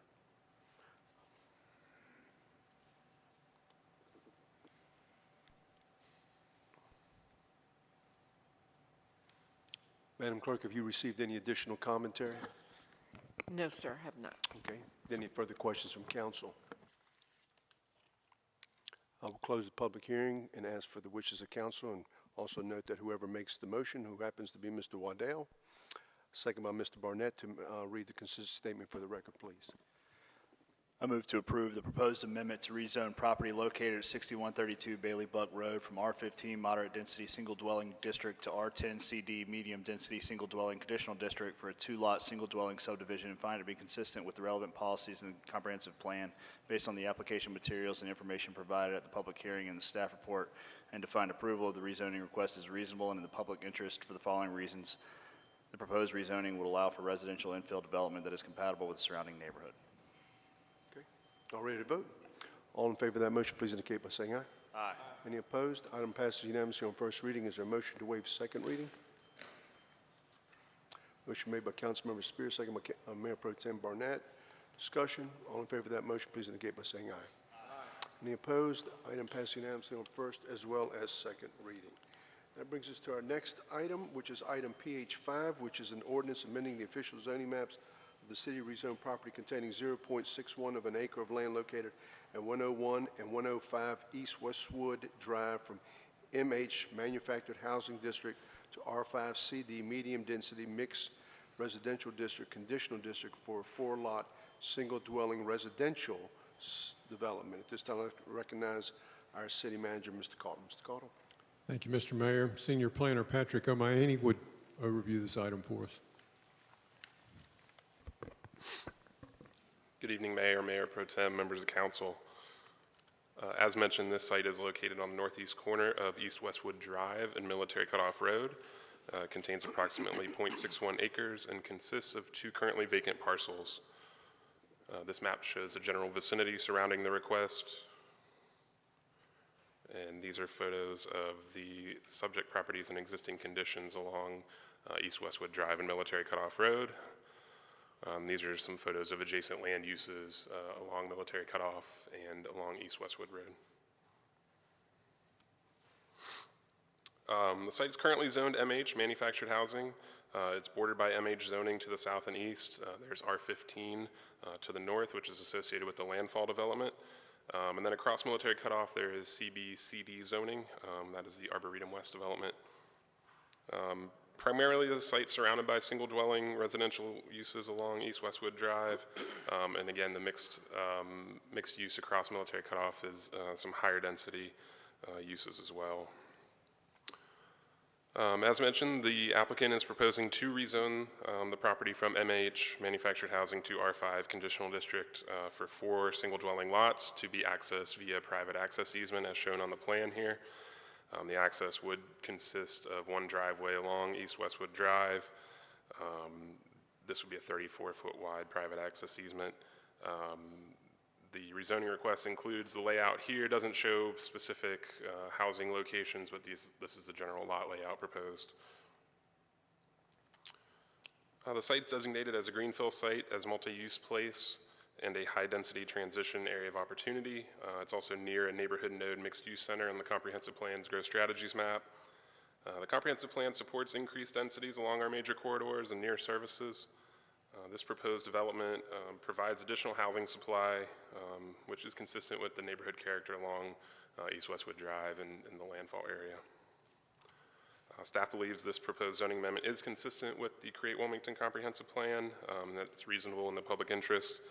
Staff recommends conditional approval with the conditions in the case summary be applied. Planning Commission unanimously recommended approval at their January meeting. I'm happy to answer any questions. The applicant's here as well. Are there any questions, staff? Okay. Thank you. This line recognize the applicant. Thank you. Again, for the record, my name's Cindy Wolf, and I'm here with Jim Spacuzza, the owner of the property. This tract is adjacent, as Pat had pointed out, to the north entrance of landfall. There we go. The first contact that Jim made when envisioning his new development here was the Landfall Council of Associations and members of their Architectural Review Committee. Their responses were all very supportive.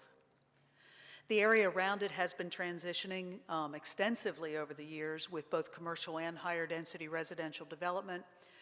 Certainly the land costs cannot justify the more limited manufactured housing product that's dictated by that manufactured housing district. The recent housing needs assessment update shows that the projected gap for a full range of home prices and associated income levels for affordability. The owner's proposal is to subdivide it into 4 single-family residential lots. We believe that there is reasonable building envelopes for some creative architecture and still the ability to save those trees. The project its proximity is walkable to a ton of commercial services, both existing and imminent, with the avenue being under construction now.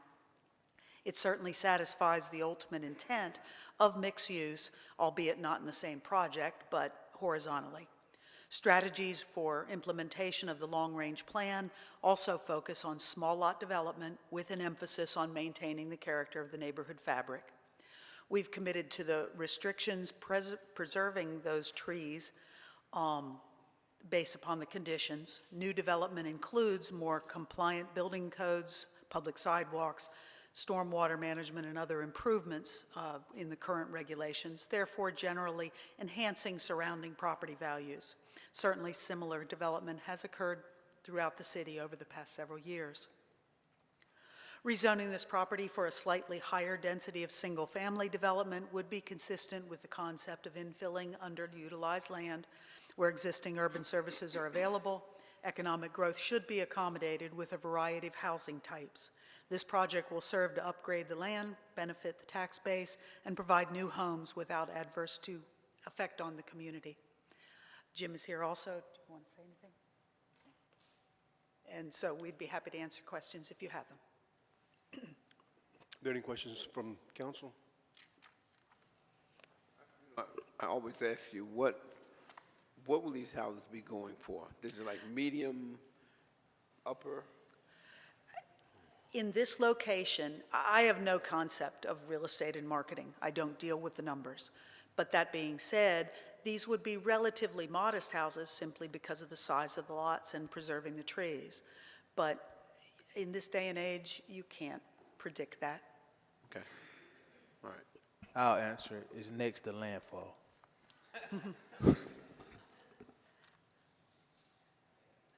Thank you very much. Thank you, ma'am.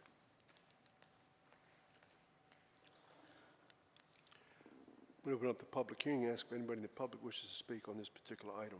Please come forward.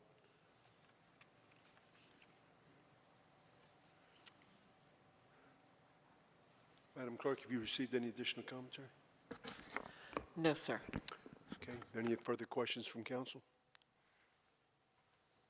I'm going to close the public hearing and ask for the wishes of council. I see that Mayor Pro Tem has made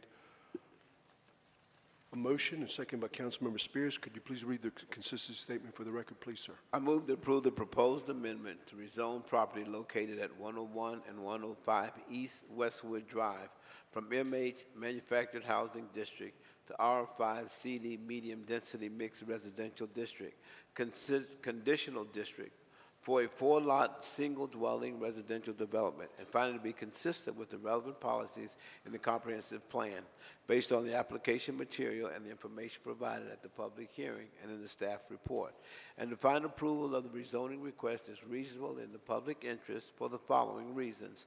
The proposed rezoning would allow for residential infill development that is compatible with the surrounding neighborhood. Okay. All in favor of that motion, please indicate by saying aye. Aye. Any opposed? Aye passes unanimously on first reading. Is there a motion to waive second reading? Motion made by Councilmember Joyner, second by Councilmember Andrews. Discussion. All in favor of that motion, please indicate by saying aye. Aye. Any opposed? Item passes unanimously on first as well as second reading.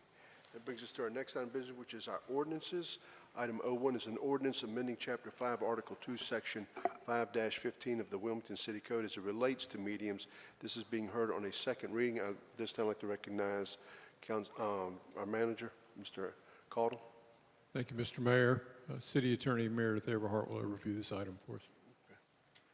Yes, sir. Mayor Pro Tem and Council, this is the same item that is back for you for second reading. Since the first reading 2 weeks ago, I did provide council with a potential proposed substitute ordinance that took into consideration some of the concerns that were raised last time, in that the ordinance itself did not specify that this was just for the medians that were 6 feet or less. And so I did add that into the ordinance after speaking with multiple members of council, including Mr. Joyner and Ms. Andrews. And so there is a potential substitute ordinance if you would like to consider that as well. And I'm here for any questions that you'd like for me to answer. I think Ms. Andrews wants the floor. Ms. Andrews? Yeah, I think the concerns that I had last time this was brought forward had to do with the perceived selective enforcement with, we were making a sweeping ordinance, and I mean, I don't even know if we have a jaywalking ordinance in this town, and it made it sound like, you know, just walking across a median, you know, could be perceived as a misdemeanor. And I think that the main concern was with safety within these very narrow medians that we've already put signage up in, and just anecdotally, I think it's helped a lot with people realizing the safety issue with the narrow medians. So I would be in favor of moving the substitute ordinance. Mr. Barnett?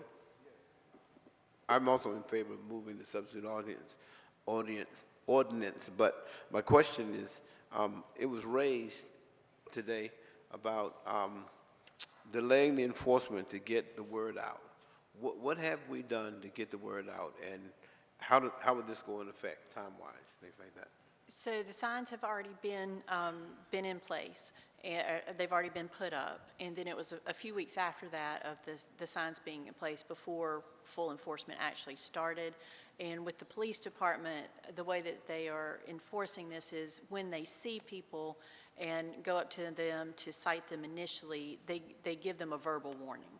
And they just make note of who they are and where they are, and they complete that information. And so they're not citing people on the first time. So you're not getting cited the first time they encounter you, absent anything else. And so the people that are in violation of this ordinance are not going to get charged with a misdemeanor and carted away anywhere or anything like that the first time that they're approached. The police department's taken a very measured approach to make sure that the people that are involved in this situation are aware of what's going on. Okay, so there's not really like a time frame per se.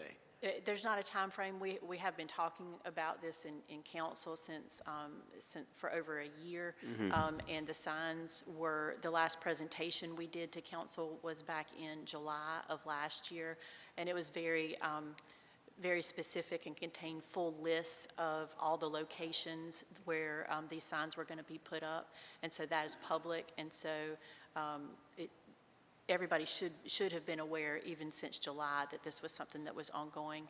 But so there's not a specific timetable, but now the signs have gone up and there's been some time for people to get used to seeing them, and they're also being given verbal warnings before any action is taken.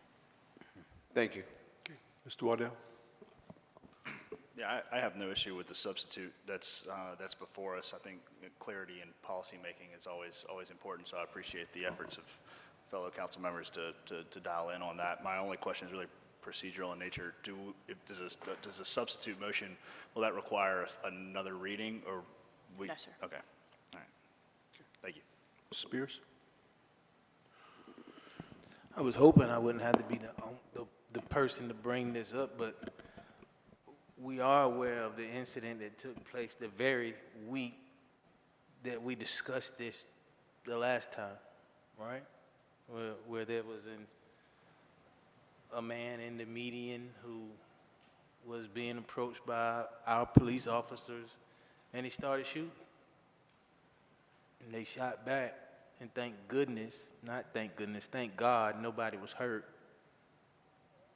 But this just goes to show what could potentially happen in these incidents, you know, for standing in the median. If the concern is public safety of someone stepping off the median or someone running over someone that's on the median, we haven't had that, and I don't want us to have that. but just look at how severe such a simple, what should be such a simple interaction caused total chaos on South College Road. And bullets only struck a building. They missed cars, they missed people, they hit a building, a business with people inside. And again, thank God nobody was hurt, nobody was killed, not even the assailant, not any of our officers.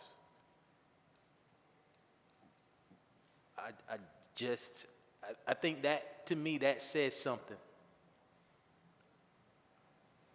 We don't understand the mentality of the people that are standing here or standing in these meetings or what they're going through. And I do understand that our law enforcement officers have a job to do, and whatever job that we pass down as the city council that goes throughout the ranks of this organization, you know, they'll be fulfilled. But I think we should look at this pretty differently. And I know you have the votes to make this happen, but I'm still opposed to it. Mr. Joyner? Can we display the map of 17th and Independence? So what I'm asking them to display is an intersection where these signs were implemented, and for reference, you're going to see a building, which is the Cameron Art Museum.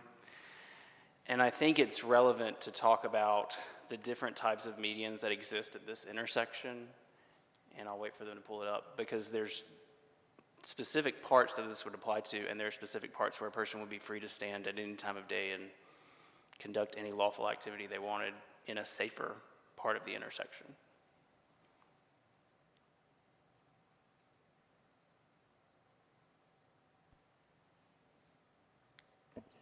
Thank you.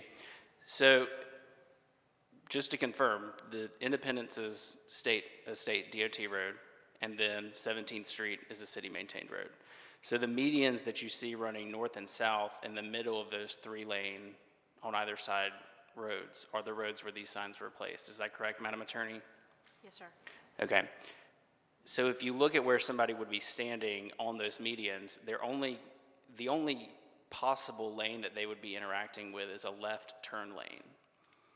And obviously, you have a busy intersection, you have multiple cars coming through in multiple directions.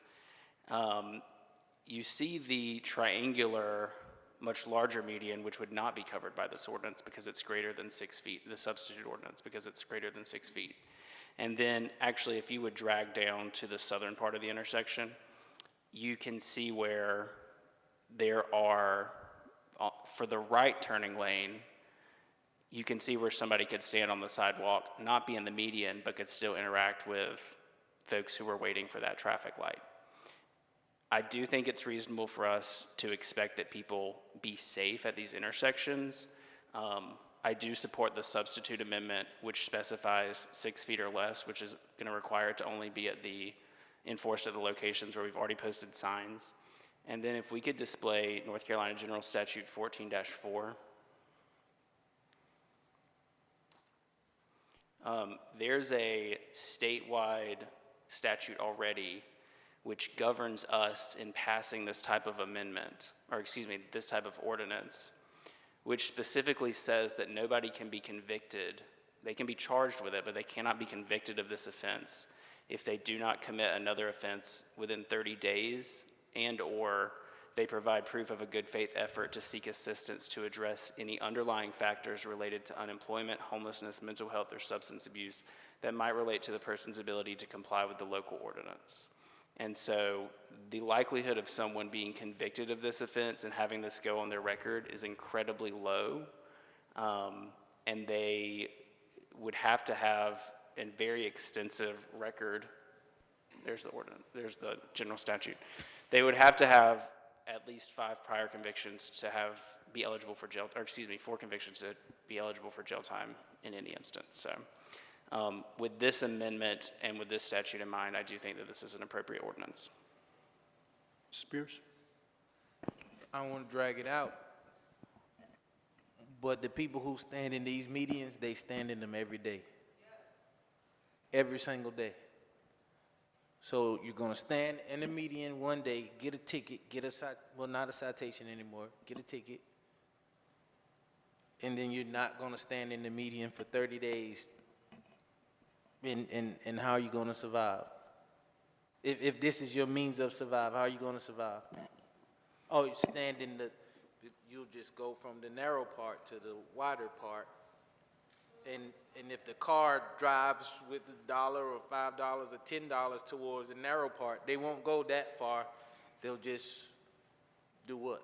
I mean, we have to think, not as people who, and I'm not saying people aren't sensible, but I'll say this, we're operating from a place of privilege because we don't have to stand in the median. But if you're trying to make money every day, or you're trying to survive, pardon my French, I don't give a damn how wide the median is. If it's somebody that's gonna give me some money, I'm gonna go get it. That's just the reality of it. We see it every single day. No one's gonna take 30 days off. But again, I'm not gonna be the dead horse. It is what it is. But I just think, you know, we have to think and lead from sometimes a different place. Mr. Waddell? I happen to agree with Councilman Spears. I do thank God that nobody was injured or killed, and I thank our brave men and women of the Wilmington Police Department who interacted and stopped what could have been a terrible tragedy. The fact of the matter is it's a public safety ordinance, and I've heard from hundreds of our constituents who claim that they don't feel safe when somebody approaches their vehicle every time they're stopped with their kids in the car and the kids in the car seat and folks coming at their vehicle. And this situation where we narrowly missed a humongous tragedy that could have been avoided by passing this resolution earlier, or this ordinance earlier, is just case in point of how dragging your feet and grandstanding can cause lives. So with that, Mr. Mayor, I move the ordinance, the substitute motion before us. Okay, we have a motion from Mr. Waddell. We have a second to that. We have a second by Mayor Pro Tem Barnett. Discussion, Mr. Spears. Luke, you're letting your privilege show. Hundreds of people who are afraid for their children and their families at the median. That's bull. I mean, I get it. It does not look well. It doesn't look well. I drive around this town every day. I've yet to have anybody approach my car. I've yet to feel threatened by anybody. My 5-year-old daughter is in the back seat. She says, "Daddy, give this person money." Sometimes I do, sometimes I don't. Sometimes I ask her if she has money to give them.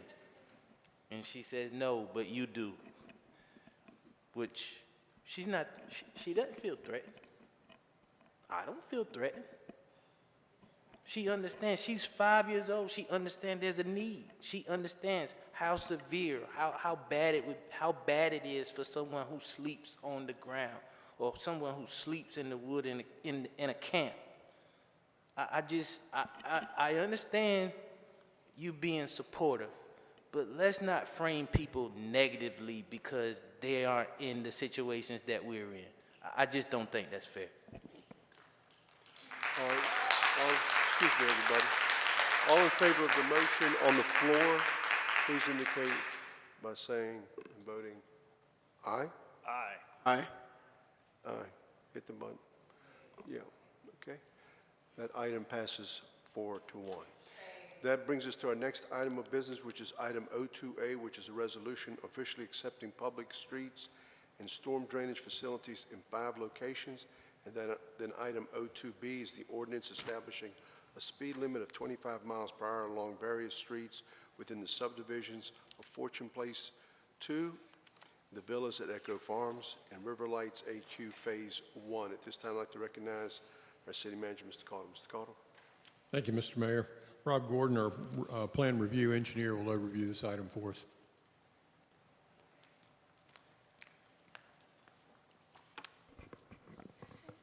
Good evening, Mr. Mayor. Excuse me. Mr. Mayor, Mayor Pro Tem, members of City Council. Before you is a resolution for official acceptance of drainage and streets improvements at for 5 separate locations. These facilities are located within Fortune Place Phase 2, off of Carolina Beach Road, the villas at Echo Farms off Independence Boulevard, 1 street, Laughing Gull Terrace, within the Del Webb section at River Lights, 2 streets within the Iron Gate Office Park near the intersection of Shipyard and Independence, and 2 streets off of Eastwood Road. All of these locations are identified in Exhibit A in your agenda packet and detailed in subsequent exhibits. All streets have been inspected by city staff. All repairs and improvements have been made and found to be within substantial compliance of city technical standards. I'm happy to answer any questions you might have on that resolution. There's also a companion item establishing a speed limit, a 25-mile-an-hour speed limit at 3 of those locations. And Dennis Volkenowitz is here if there are any questions related to that. Just one question. In respect to the base, the rock base, what is our ordinance, or what is your recommendations? For the streets, the Yeah. stone base, the standard is 6 inches, but a geotechnical analysis can increase that if it's necessary, depending upon the underlying soils. Okay. So, I mean, they're following state standards as well as they're following the city standards, correct? They're following city standards, yes. City standards, okay. All right. Which is above the county standard or above the state standard? I don't know the county standard, and the city standard will vary depending upon the type of road. Okay. You know, and usually the DOT standards, they're dealing with the higher volume roads. So obviously the required stone base on something like Carolina Beach Road would be a whole lot more than it would be on the smaller residential roads because the volume is very different. Okay. All right. Thank you. All right. Any other questions? Okay.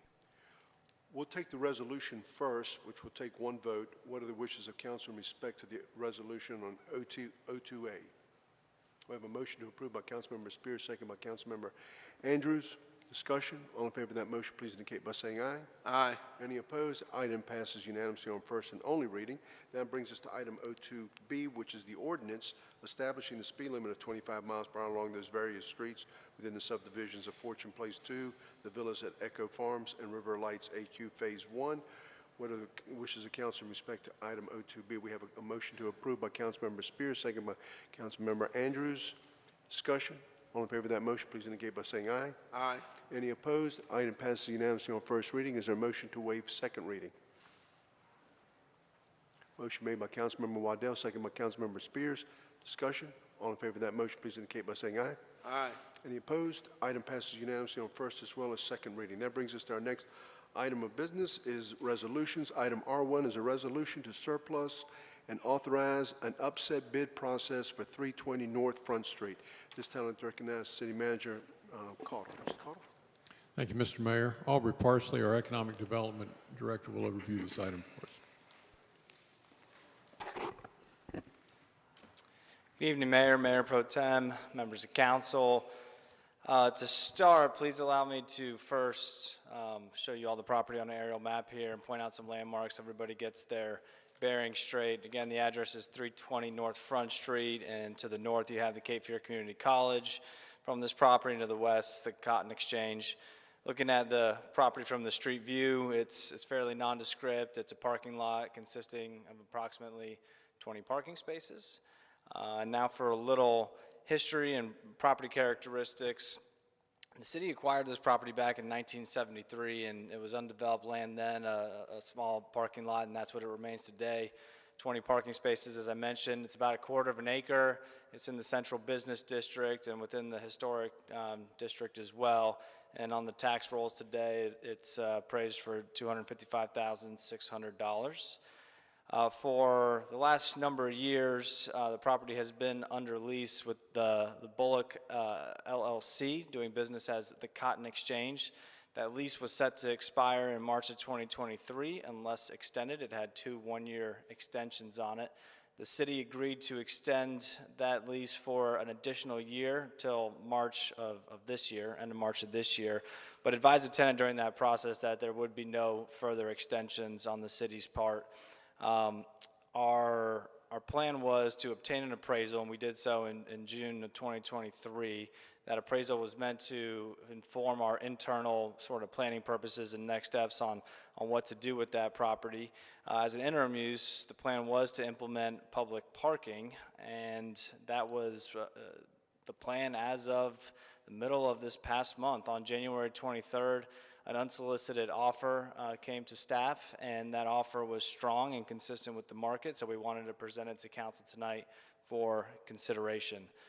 Before I get into the specifics on the offer, I did want to, for the benefit of the public and potentially our new council members here, want to review the upset bid process, which is governed by a specific statute.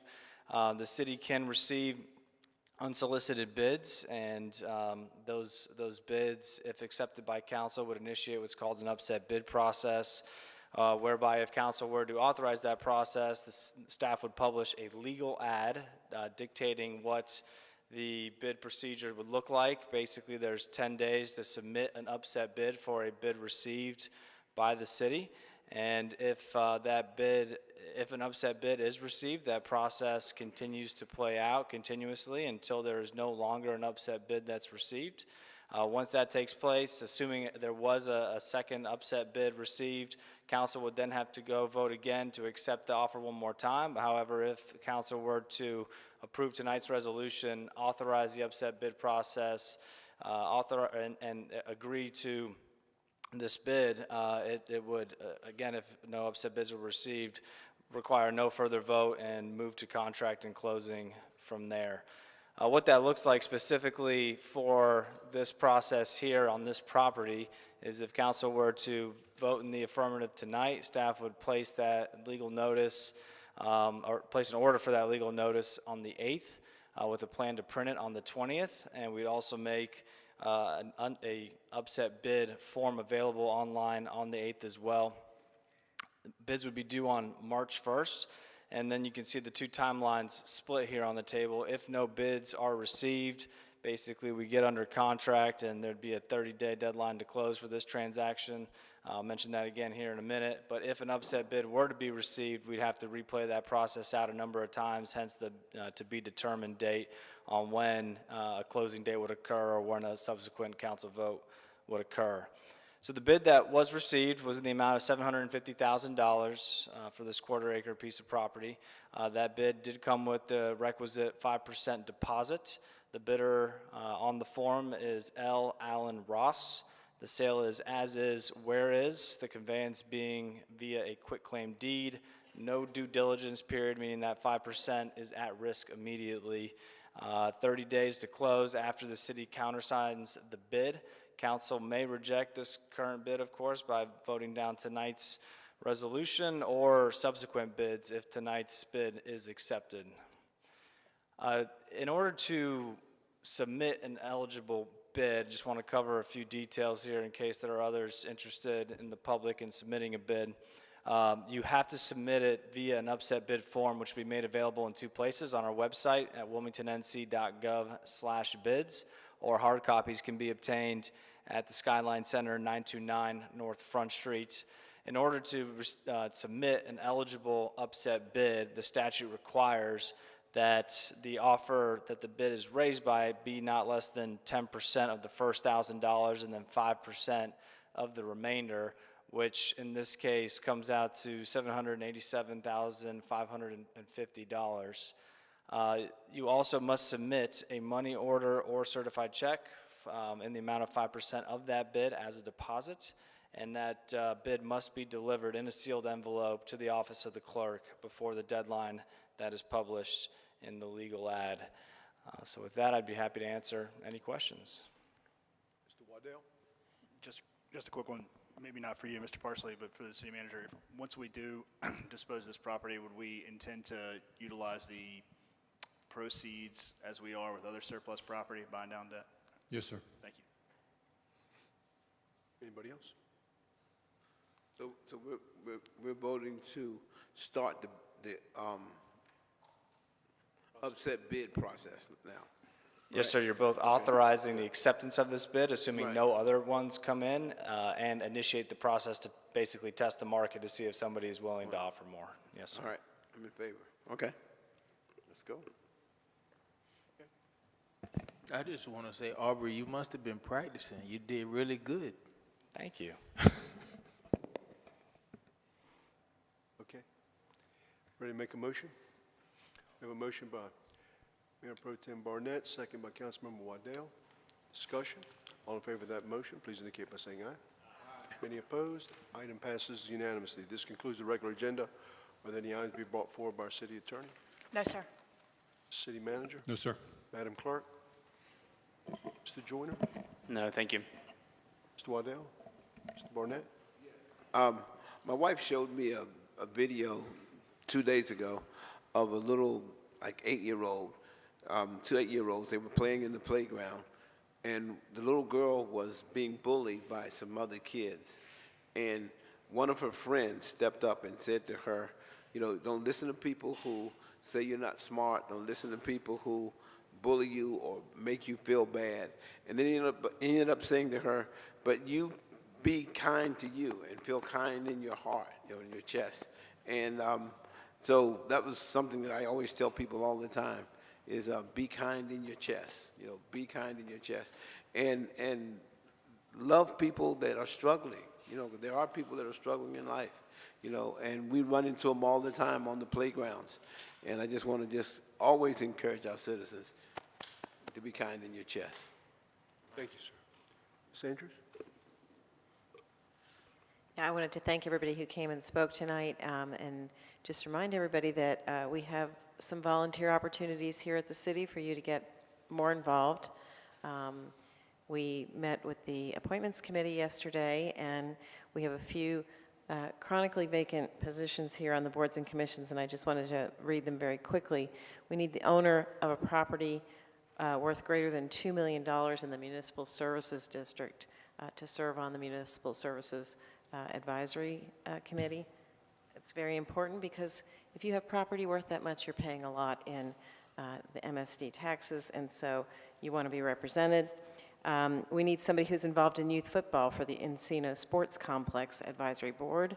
We need a person representing the business community for the Community Relations Advisory Committee, and someone from the New Hanover County Schools for the Sister Cities Commission, and finally, an at-large position on the Historic Preservation Commission. So if anybody's interested in any of those, please go to the website, the Wilmington website, look at the city clerk's department, and under there you'll find all the boards and commissions and how to apply, and I'd very much appreciate it if you would. Thank you. Ms. Spears? Yes, sir. I want to thank UNCW for inviting us out to a very exciting game on Saturday. Seahawks got the win.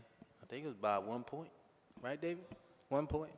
And also, huge kudos to WPD and our local area law enforcement for the active shooter training that we attended on Sunday. It was very informative. I might dare to say it was a little bit fun and exciting.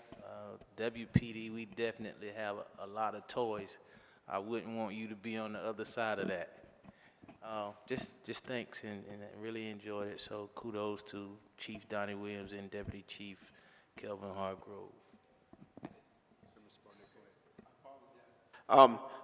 Reminding our citizens that a primary is right around the corner. And if you have not registered to vote, you can go to vote411.org, and you can register there, and it will tell you whether or not you are registered. So we just want to encourage our citizens to make sure that you are part of the primaries and that you go out and vote. Thank you, sir. Thank you, sir. Mr. Cottle, tomorrow morning, 9 o'clock at the Wilmington Convention Center, I know they're having a joint meeting with the county commissioners in respect to creating or trying to create or put together a plan to address the unsheltered population. Just want to make sure that remind Yes, sir. everybody. Yes, sir. At 9 o'clock, joint meeting. You'll be asked to listen to a brief presentation and then discuss some alternatives with regard to addressing some of those issues. And parking Parking will be available in the deck. in the Yes. deck? Yes, sir. Okay, very good. Yeah, Yes. yes, absolutely. Okay. With that, thank you for taking an interest in your government. We stand adjourned.